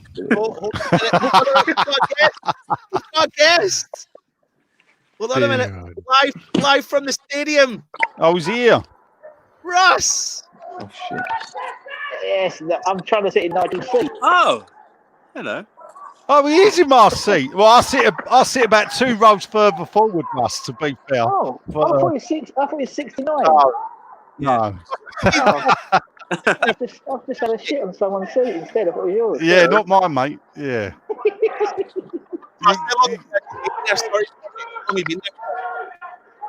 How's everyone doing? You all right? Yeah. Not too bad, man. Yeah. Tell them to keep the language down. There's kids watching. It's a bit rude down there, isn't it? Dear, the language coming through. Oh. All this effing this. Russ, Look at it can straight you do away. us a favour? Can you turn your screen so it's showing the pitch? Because this stream that Anton's got up is rubbish, and I can't really just on the pitch. Russ, can you hear me? How you doing, my friend? You well? Yeah, Look at very that. well, lads. How are you, man? Lovely. Yeah, good. Thank Very you. good. What's your thoughts then from what you've saw so far?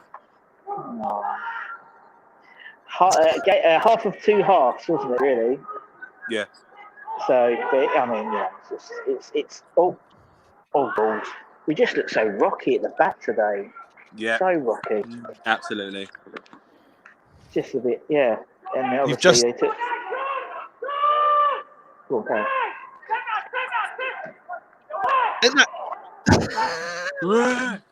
Center. I love it. Love it. This is good, isn't it? Yeah. I almost feel like I'm interrupting him, shouting. I feel like I'm at a reserve game. Yeah. Just sitting there like. No wonder in the fucking reserves. But What you I never wanna know is when we score, who's going to press the bubble machine button? I don't do the double machine button, Nigel. I told you this. He's down And there. how are you going to run up there and press that fucking button? It's like- Yeah. At least it's working today. At least it's working like last We week. did notice that, to be fair. That has been noted. Obviously, you're not pushing the button today. I had a word on your behalf, Nigel. Thank you very much. I do get a bit partial because it was the SAB that brought bubble machines in, and it was when I was sitting on the SAB, and we are quite proud of the fact that when people say, "What did the SAB ever achieve?" I can go, "Oi, bubble machines, mate. I'll have you know."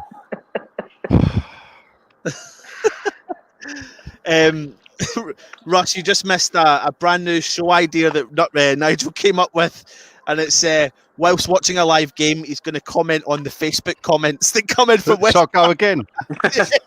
Please. Yeah. Let's go again. So we're back on. Neil Porter says, "Fuck off, Golden Sully. Where's our fucking money? It's all lies, lies, lies." Obviously, they're not quick with the we're the 18th richest club in the world, says John Pettersov, with a zero transfer budget. GSB out, Tom McTaggart. There you go. You thought it died years ago, but McTaggart is alive. Tom Bilbo says, "Lies, lies, lies." Samin Sick says, "Hi." Hi, Samin.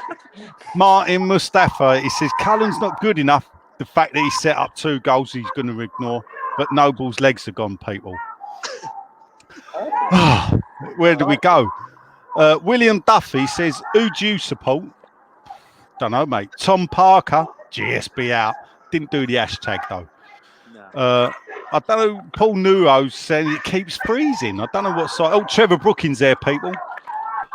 That's good to know. Not that he paid. Oh, Rusty, can you see him, mate? Can you see him? Yeah, he's here. I can confirm. Give him away. Yeah, exactly. Pachuca Nachuka Dandin. He supports Spurs, he says. Chris Boyce, Brady out. That's what I like to see, the bit of the Brady out. Oh, Kevin Hayward says, "Bring Wilshere on." But he is laughing when he says that, so he couldn't keep a straight face. Paul Remmer, bit controversial. GSB and Moyes out. Balbo Baggins goes, "No." Go. I see that as well. Oh, West Ham United. We are aware that some fans are. Hold up. We're aware that some fans are having issues with Facebook savers and unable to watch our live stream. Click here to watch live. So they're showing it live on their. Prakash Kumar has put up a link that says Baba Botuniki, which is, I don't know, it's like an Indian YouTube channel. Probably a porn channel. Oh, well, it could be. Could be. You never know.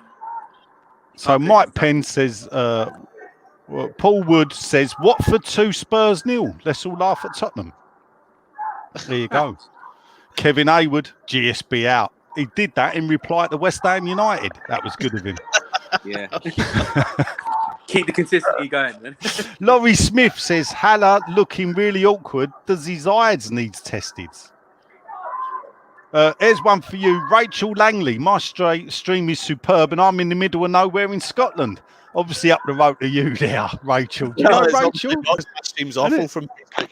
Oh, right. Well, you're in the wrong part of Scotland, isn't it? Yeah. Jesus Christ. Paul Steve-O Stevens is GSB out. Oh, there's Number a goal. 4 for Bournemouth. Number 4 for Bournemouth. Oh, right. Weren't us then. Dan Gosling. So. Well, there we go. Oh.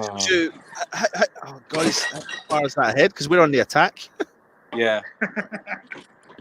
Well, I was There we go. waiting for number 4 to come in. Talksport last night, by any chance? No. Opened wide up. Look at that. It looks like 24 will be coming on. Yeah, and it's 3-2. Bournemouth 14 first. Once again, defending is absolutely. Lads, explain to me, what was that? What was that? Defending is like pure banter. This defending is hilarious. Possibly. Hang on, stand by. Stand by, 14 on. 14's coming on, people. 14, 24. 14's coming on. It sounds like police in this actually. I know. Yeah. Russ with the exclusive. I think the comments are a bit behind the goals because no one started swearing yet. Yeah, I think so. Yeah. It's quite funny. Everyone's really impressed with Cullen. So Trevor Brookings, a legend. Nobody's going GSB out at the moment. Oh, here we go. So G-Gore Steppenau says GSB out. Thanks for that, G-Gore. There you go. I'm waiting for the goal to come up. No, the goal still ain't nobody swearing yet. Oh, Kevin McElroy says type GSB out till your fingers bleed because there's no one looking to purchase a club, so they're going nowhere, waste of time. Well, you can say that, Kev. 24 the birth.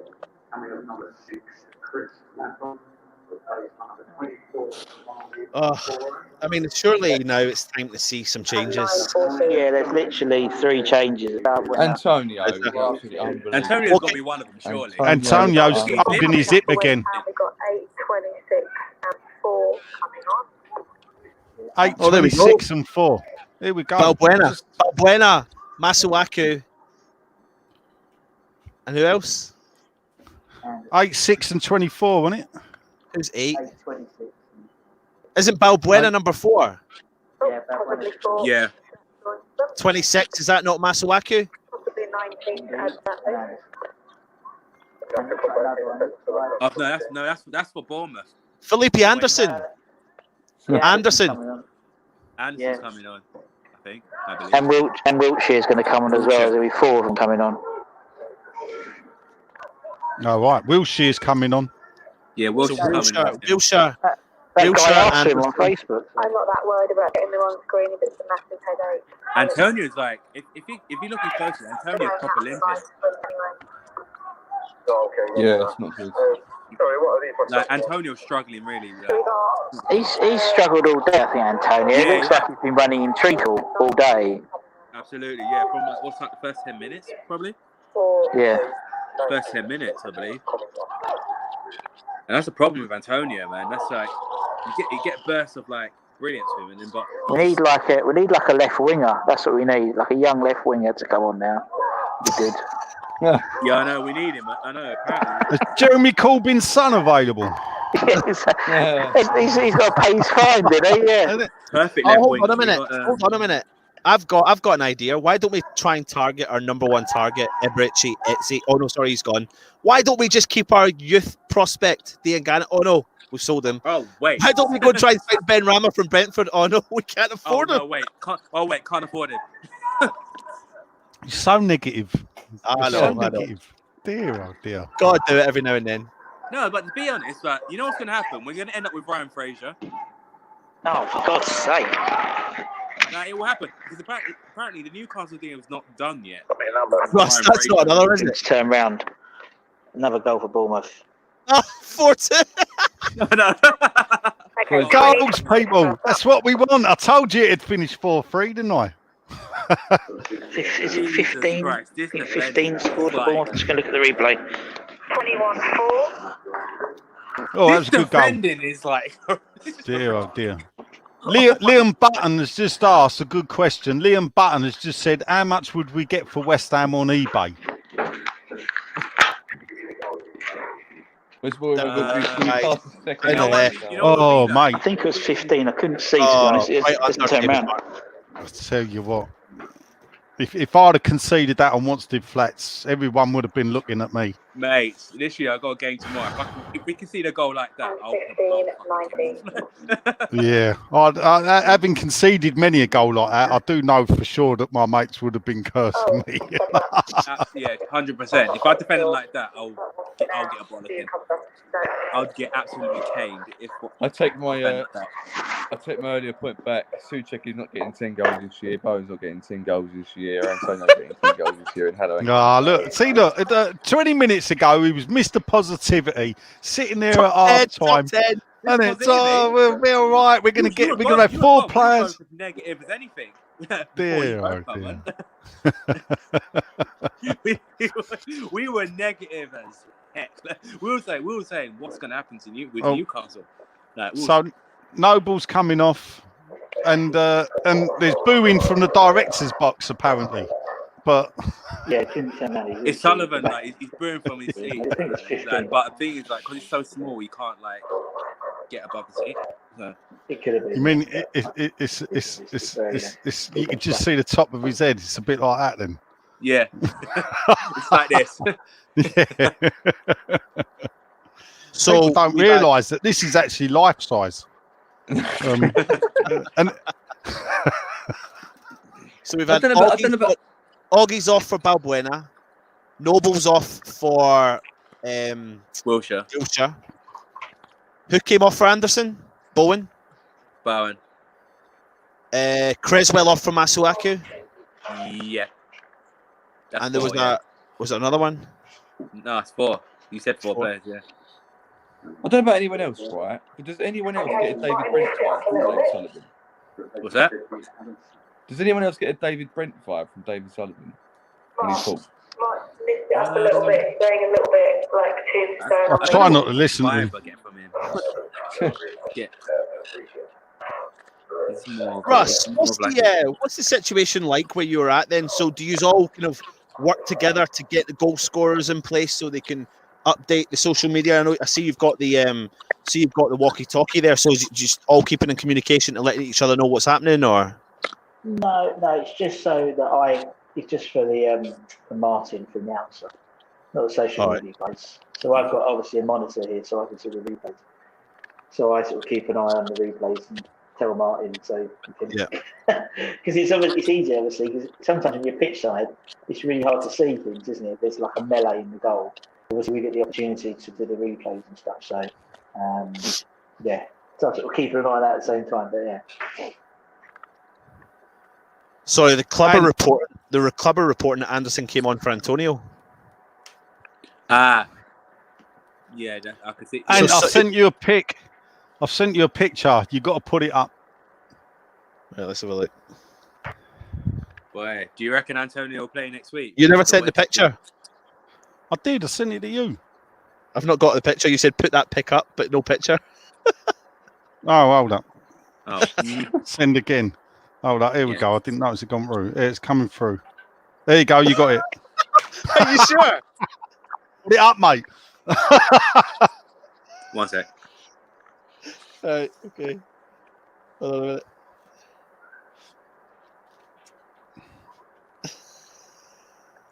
We'll save it for the end of the game.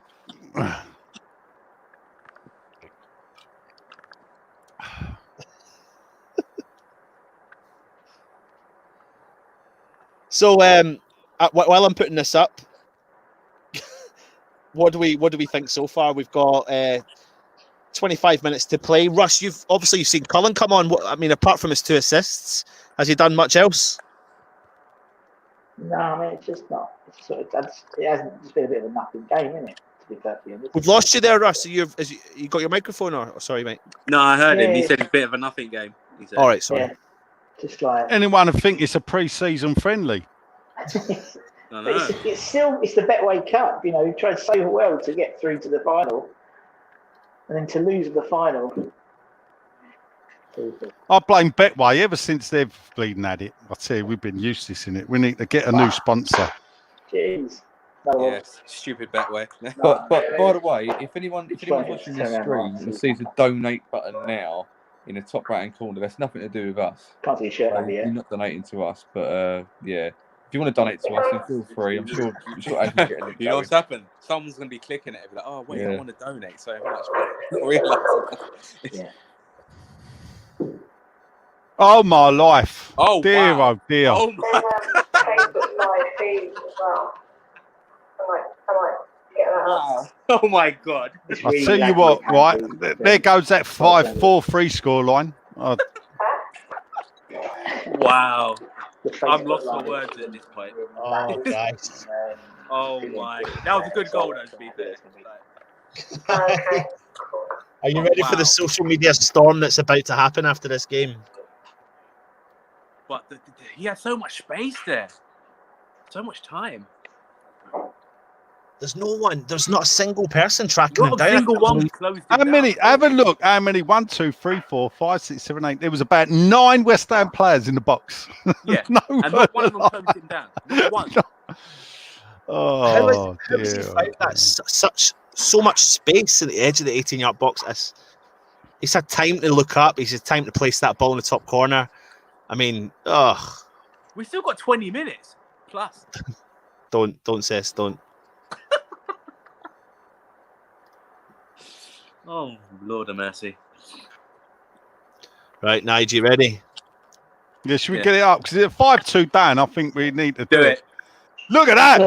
Oh my life! Sean Whetstone's gone GSB out. Look at that, people. Look. we put. Hold up a minute. I need to take a photograph. I Wait, can't this- believe the that screenshot. man has done that. Look at that. We need to. Oh, you've took it down.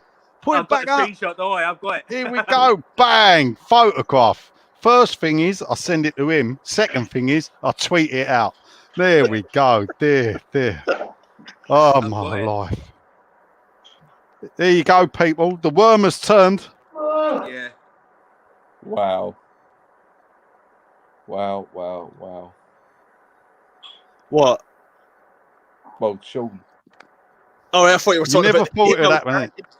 You never thought of that, man. I can't follow the stream. Like I'm just taking your words for it. And just to clarify, this is actually 100% legit, right? Oh, mate. I don't make shit up, you know. I know you don't. I Because don't I work don't for wanna Claret and Hugh, you know. Dear, oh dear. Oh no, I will never insult you like that. No, I will never insult you. Oh dear, oh dear. So just boys, just to add the Newcastle game. What's our predictions for that? Oh. To be honest with you, mate, I mean, who's going to be available? That's the other thing. I tell you who's going to be available. St. Maximum. He's going to be available. What? Say that again, Sis? I said St. Maximum's going to be available. He'll be available. No, but Yeah. I mean for West Ham. I mean, we've got obviously West Ham. Souček will be out. Did you see what happened with the Czech Republic game? The official. He's been called off. Yeah. No, it's not anymore. It's What? been put back on again. So apparently some of their players have been in and around someone who's tested positive. So the Czech, whatever media team announced that they were going to cancel the game against the international game against Scotland, but they they decided to advertise it but not tell the Scottish national side, and then re-advertise saying no, they're not cancelling the game anymore. But obviously we know Souček won't make that game against Newcastle. We just need to hope that 4 or 3 or 2 of our other players who are first team starters will return without having to quarantine at least. Because I tell you what, you can notice the big hole when we don't have Souček in there. Oh, absolutely, yeah. You could see it. You can see it right there. It's worrying that how many players we're gonna have available for Newcastle. It's like Lanzini limped off. Antonio seemed to have limped off. But listen, I mean, this is a pre-season friendly, as we are aware. But the starting lineup, as we said beforehand, was the closest we're going to see to what we would expect the lineup to be at Newcastle. Oh, the skill from Masuaku there. And we're currently getting beat 5-2 at home from Bournemouth in the pre-season. Oh, the skill from Masuaku. Yeah. I know. Fuck the score. All I'm doing now is small victories now. So a bit of skill, and that's something to celebrate. You know, a good tackle, that's something to celebrate. Mike Smith is saying, why doesn't Moyes substitute Nigel Martin? He's making... David Martin, means. Nigel Martin? Nigel Martin? The Leeds goalkeeper? He's the Leeds goalkeeper from 20 years ago. Yes, I remember him. Nigel Martin. Crystal Palace, Bristol Rovers. I'm that old. I remember all these teams. Yeah. He's making Roberto look world class when we have a couple of young keepers that could try. Is Moyes taking bull crap about bringing young players through? Don't know, but he's making a valid point about it. What does it say, though, for a player like Nathan Trott, if you're not even going to get a run out when 2 of the main keepers... that does say a lot, actually. Are out on international duty, and he puts the faith in David Martin. I mean, I'm nothing against the lad. It says Nathan Trott's 4th choice. That's what he says. Yeah. I was surprised he didn't. He didn't bring him on. To be fair. Yeah. English Yardy says, pathetic. Moyes is doing a good job in training, I see. Lol. Defending is horrendous. I agree. The defending is horrendous. Yeah, I totally agree with you, mate. We should be seeing some changes to that, even though it is a pre-season. We should be starting to see potentially what our defence is going to look like. But I tell you what, guys, what is this defence going to look like this time next week against Newcastle? Because, I mean, I have no idea. Neither do I. I'll be honest. Has he pulled Doggy off? Has he pulled Doggy off because he's thinking, I want to see Balbuena beside Diop, or has he pulled Oggy off because he thinks I need to rest him for the game coming up? I mean, what is his Bit of thinking? both, I reckon. You Bit could of both. I'll say a bit of both. I'm leaning to more resting him for the Newcastle game, but I can understand like him trying to see what Balbuena and Chupin.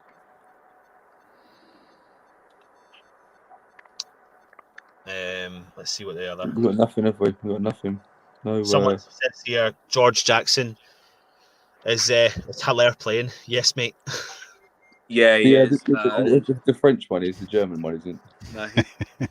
No, Apparently, Sean's lawyers are going to be in touch with me. You weren't happy.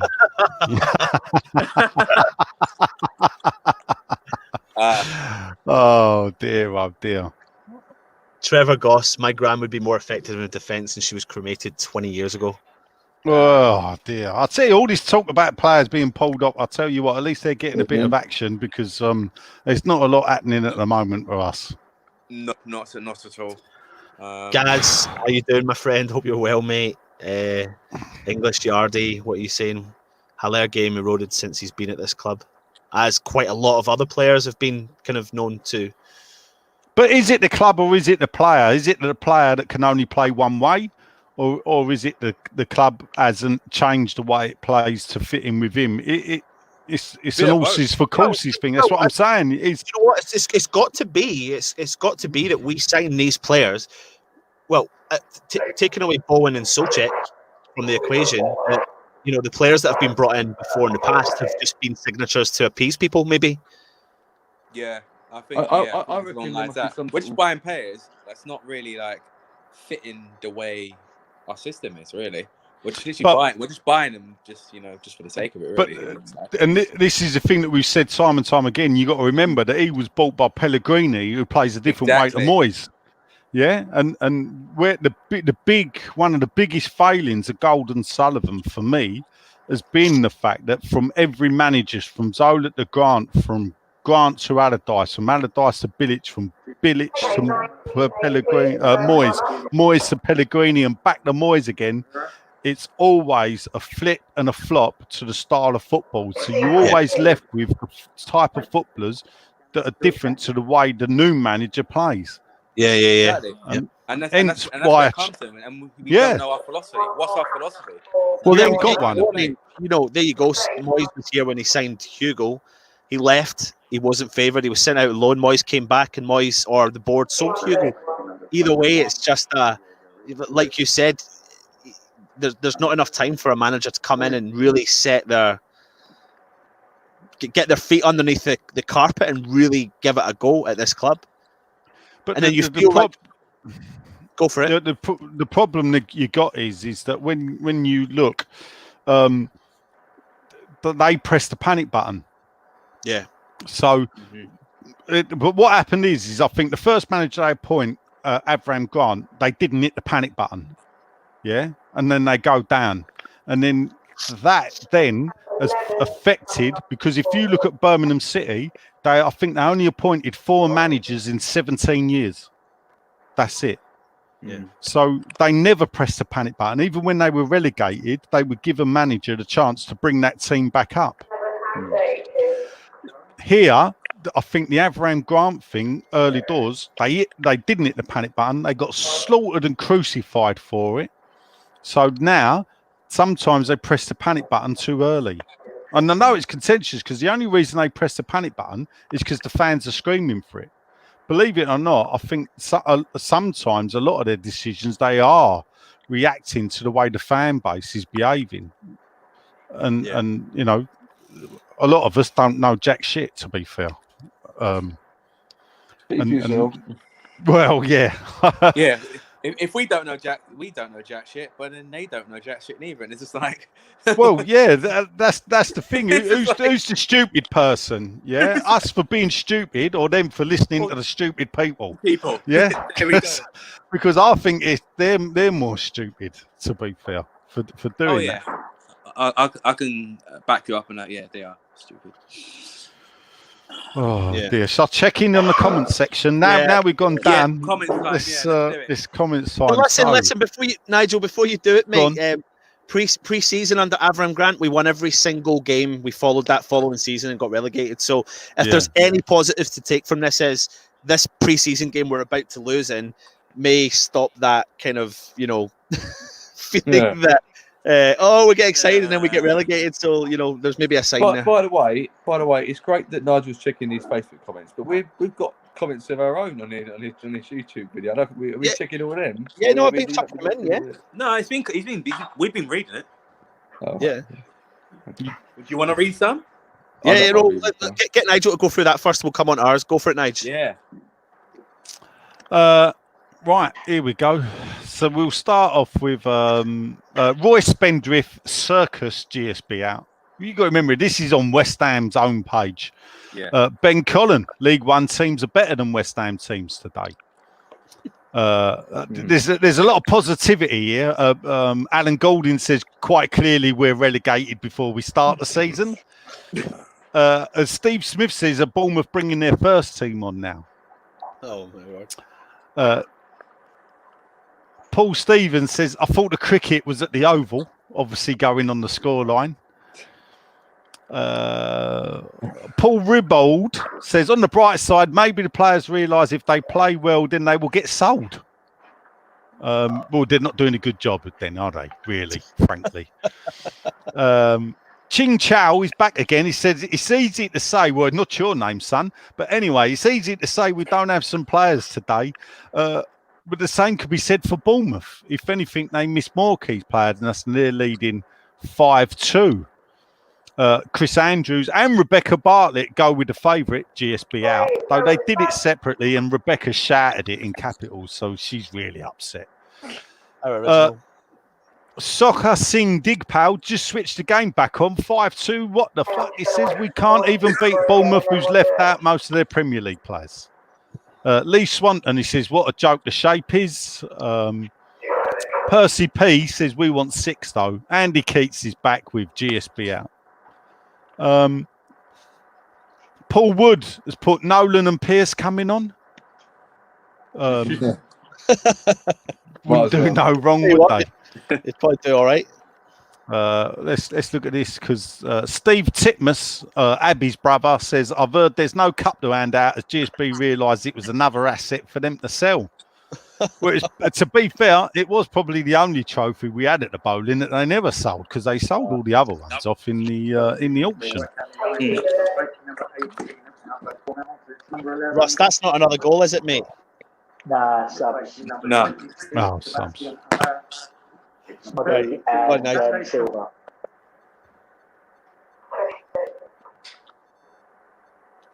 Yorgi Ovianda is so sad. Rebecca's back now, and she's still shouting GSB out.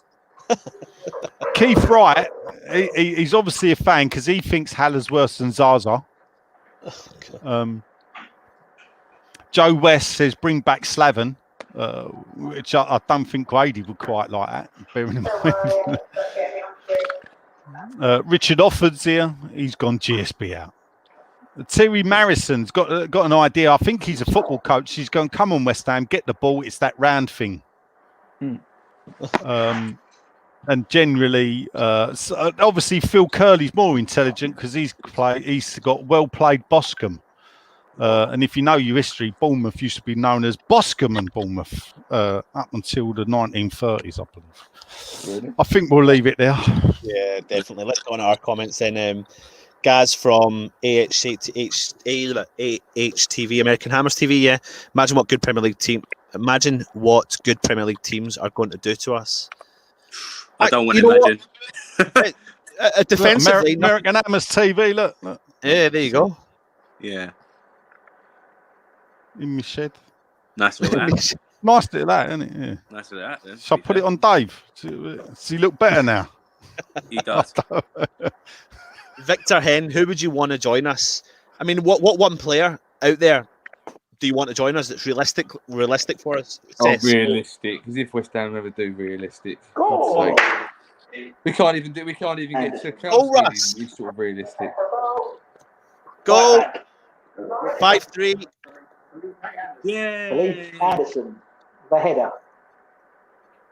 Who? Oh, I've got to watch this. It's from a corner. So Snodgrass has got a corner. Let's Oh do my commentary. God. Snodgrass, back to whip the ball in, left-footed. Can he curl it onto the penalty spot? The ball's in. Got Felipe Anderson. Anderson with the header, Oh! and it's There you go. Look at that. No, pretty yeah. poor goalkeeping, but we'll take it.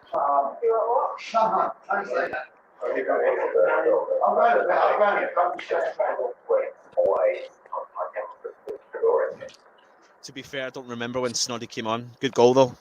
Great goal. Great Right. set-piece delivery, though, isn't it? To be And then, fair, listen- he puts a corner in, doesn't he? Did you see that Yeah. it's Andy Silva's on as well? Yes. He came on for Haller. All right, okay. Well, that even means, that Anderson's in the right frame of mind, and hopefully at the start of the season we'll be okay, or we might get another couple of million from him. Well, do you know what it is, right? I predict that Anderson will get 10 goals this year. That's Look at your eyes, Jess. Yeah.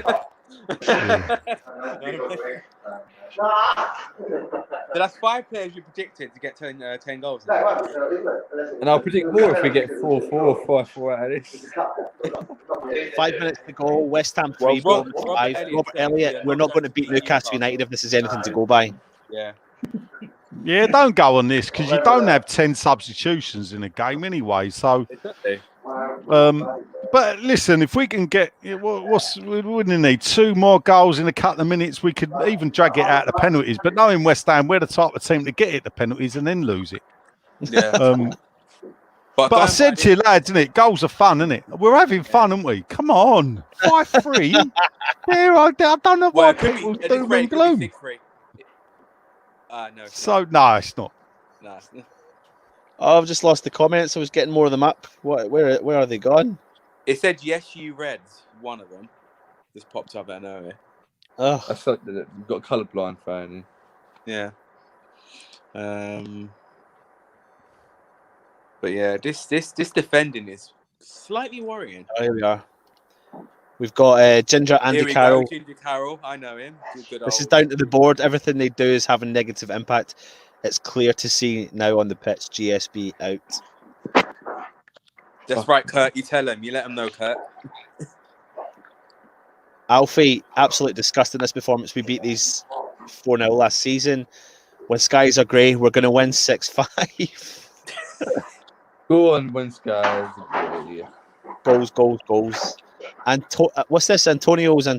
Our defence is a joke, and this season, yeah. Mhm. Better off with Dean Martin in goal. Valid point. Mm-hmm. Bournemouth going to win the championship. I mean, listen, it's a friendly, but they've played good football. This is going to be their only win of the season, and it's not even started yet. That's how poor we are. Truth Baxter saying, I don't understand why international teams are playing when the virus is still worldwide. It's all a lie. That's why it's all a lie.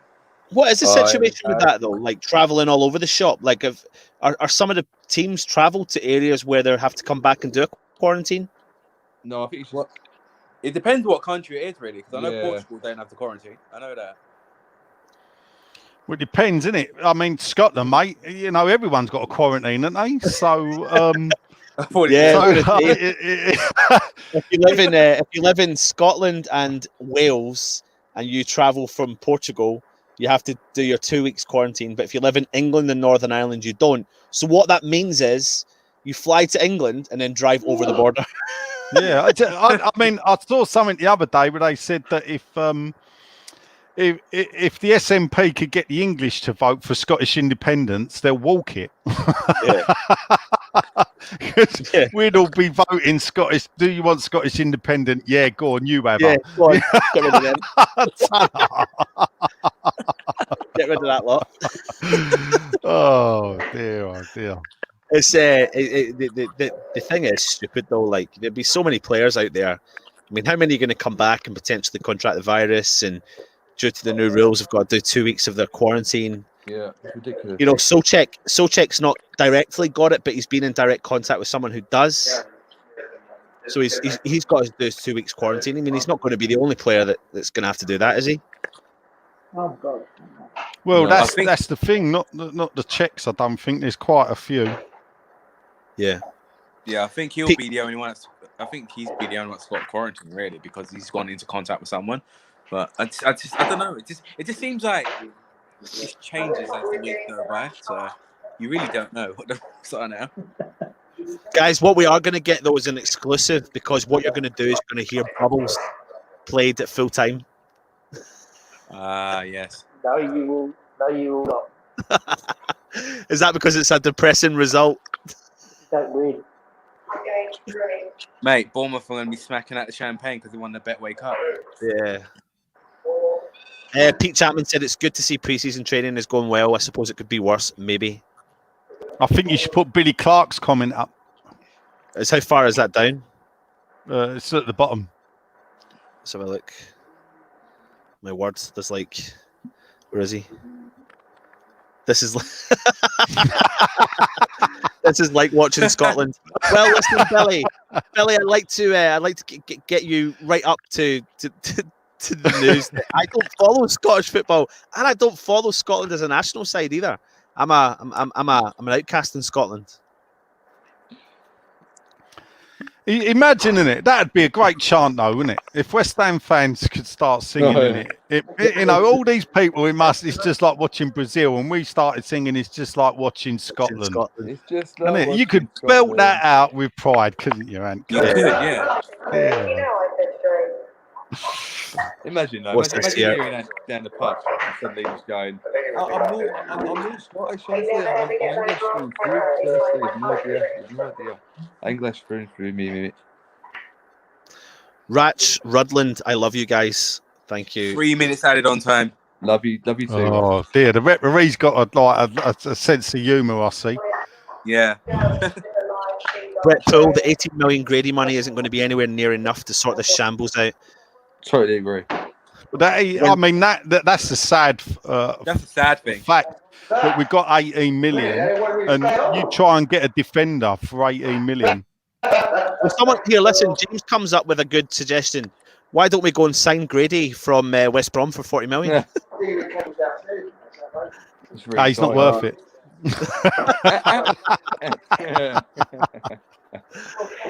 Robert Elliott, don't worry, lads, we'll get some new signings in by the start of this season.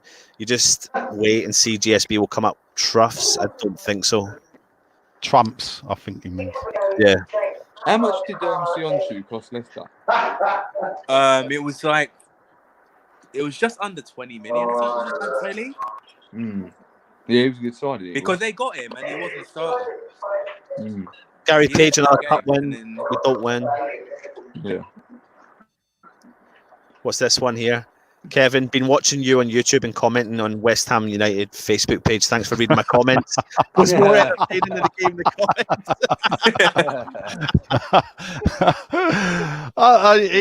It is funny, isn't it? Because obviously the moderator is obviously not doing their job. But then again, can you imagine having to moderate that? And I don't even know why they have comments on. You know, when you think. What I thought they would have disabled it. To be yeah, honest. who in West Ham media would have thought, I'll tell you what, I've got a good idea. They're sitting in a meeting, right, fire it at me. Right, we'll put it on Facebook. We did YouTube, it works. Let's try Facebook. Great idea. Great idea. What about the comments? Nah, they'll love it. Yeah. They'll love it. It's a different audience over there. It's a nicer audience on Facebook. Yeah. Tell you what, you know what they should do? They should put it on Twitter next. Oh, Yes. yeah. Yeah. Could you imagine that? Could you imagine? Any exposure is good exposure to them. Yeah. Alf, afternoon, my friends. Nice to see we're on the verge of greatness again. We are basking in the glory. Dan, Keith Wright is a bit harsh. He's gone, Martin's worse than Roberto. Oh, Wow, I won't go that far. Ching Chai, whose name I've got to get right, is saying, why is Martin social distancing the ball from our defenders? Like, you can't get any worse than Roberto. If you witness, well, like, yeah, no, I'm sorry. A minute for rebuttal. So I'll give you one game. Sasa Ilic, West Ham v Everton, 2000, I believe it is. Shaka Islop broke his leg against Bradford. We won the game 5-4. Goals are fun, people. Yeah. Yeah, it was It was a shocking performance by Bywater. We didn't have confidence in Bywater, so he went and get Sasha Ilic on loan. Sasha Ilic played one game, people. One game, yeah. We lost 4-0, and he spent the rest of the loan on the bench. And we brought Stephen Bywater back in, or I think he went and found Craig Forrest. I will give you Sasha Ilic. But Roberto's there, you know. But After Burnley away, yeah. Do you know Come on, Russ is looking rather happy because the game's finished now. He ain't got to watch it anymore. Russ, before we stop the stream, we haven't mentioned you've raised some money again for the food banks. Where are you at with the money raised? Oh, yeah, we're doing all right. I think we're about 13 grand now. Brilliant. And we're well on the way to 20 grand by the end of September. That's the plan. So brilliant. We're getting there. So we are getting there. So we've got another thing on Thursday, another game show on Thursday. Good. We've got Excellent, mate. And we got some guests coming on, some surprise guests as well. Haven't we, Nige? My lips are sealed, mate. I told you. In a couple of weeks' time, yeah. So we've got saving the best to last then. Best to last. We're doing Wheel of Fortune on Thursday. Oh, blimey. Is that David Sullivan and David Gold? No comment. Right. Yeah, be good. Yeah, so go check out Russ's channel, My Hammer's 11. Do a lot of cool stuff, raise money. Tomorrow, to make sure tomorrow we've got an upload at 3:00, which is a brilliant one. Really good one at 3:00 tomorrow. No, you can tell us who it is because no one watches this, Russ. You're all right. It's one of my personal 11, so I'm very excited we got him. And he's quite topical. He's been very complimentary on West Ham recently, or of other people. So yeah, no, he's a good one. So make sure you watch it, subscribe, and so it's 3:00 tomorrow. Very good. Excellent. Yeah, we'll keep an eye out for that, guys. Listen, we're going to come back with a review later on. I don't know if anyone's around and wants to do it later on. We'll do 10 minutes or something later, nothing too long, and just give you a bit of a rundown on the game. But if you are watching, subscribe, hit the like button, whatever, comment. I mean, we only do get, like Nigel said, 4 viewers weekly. So well. He's a kid, isn't he? He's a kid. But yeah, any last comments anyone wants to make before we head? Yes, 10 goals possibly for Suchek still. I'm not quite so sold on Antonio or the others, but I'm quite confident of having a finishing 16th, say something like that, you know. But yeah, get up to Bournemouth. They look good, and bring back Fabianski and all the others and all that. But we're going to have the trophy presented in a minute. Hold up. Can you wait? Because I just noticed Wilshere was standing with all the Bournemouth players. I don't know if he's got confused because he did leave them a couple of years ago. I don't know if he's going to try and do a John Terry and sneak in and collect a medal. Do you know what? He's probably going, right, there's a protest going up for GSB out. Do you any of you Bournemouth players? They're coming up now. It's Dan Gosling is about to lift the trophy. Or whoever the captain is. It looks like Mr. Schechter is standing there to award the trophy. Am I right, Russ? Hugo Schechter? No, he's sort of he's handing around the back now. Oh, right. He steps away. Yeah. Whatever it was, yeah. So here come the Bournemouth players with their first. They look really happy to be lifting this, the Betway trophy. The managers come in now to the shot as well. They're doing a lap of honour. What? Please tell me they're not, are they? No. They're giving it to Jordan Anderson. There you go. And the photographer's getting the photograph. Oh, here they go. They are. They're off to show their fans.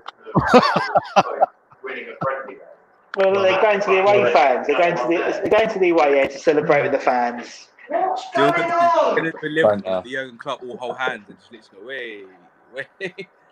Billy Thanks for Clark, watching, Billy. thanks lads, enjoyed my afternoon. Definitely watch again. Thank you for watching, mate. Scott Randall, well, that was kind of ugly. Yep, it certainly was, Yeah. mate. That's pathetic. Ownership is the worst. We lost our own cup. Laugh out loud. Our defence will concede 60 goals this year. It's normal, back busy there. Yep, but we'll score 50. Billy, thanks. He was watching again. I've said that. Mick Tiger with a Man United thing on, saying awful. Kevin Hayward says, last comment, GSB out. My dad's back on. Hi, guys. Just going to watch England. Yep, don't blame me, Dad. Yeah. Wilshire's ashamed to stand with us. These owners are taking the mick from English Yardie, and Kevin Hayward is saying lap of honour to all their fans. Anyway, thanks for joining us, guys. Last comments before we go. What? Bring on Newcastle. Yeah. Yeah. The song dropped out. Let's go. Nothing to worry about, people. Nothing to worry about. Nothing to worry about. Like it, Nigel. Like it. Anyway, I've been Anton. He's been Nigel. Over there's been Cess. Below him's been Luke. And to the right there has been Russ from My Hammers 11. Thanks for watching. Take it easy. And stay positive somehow.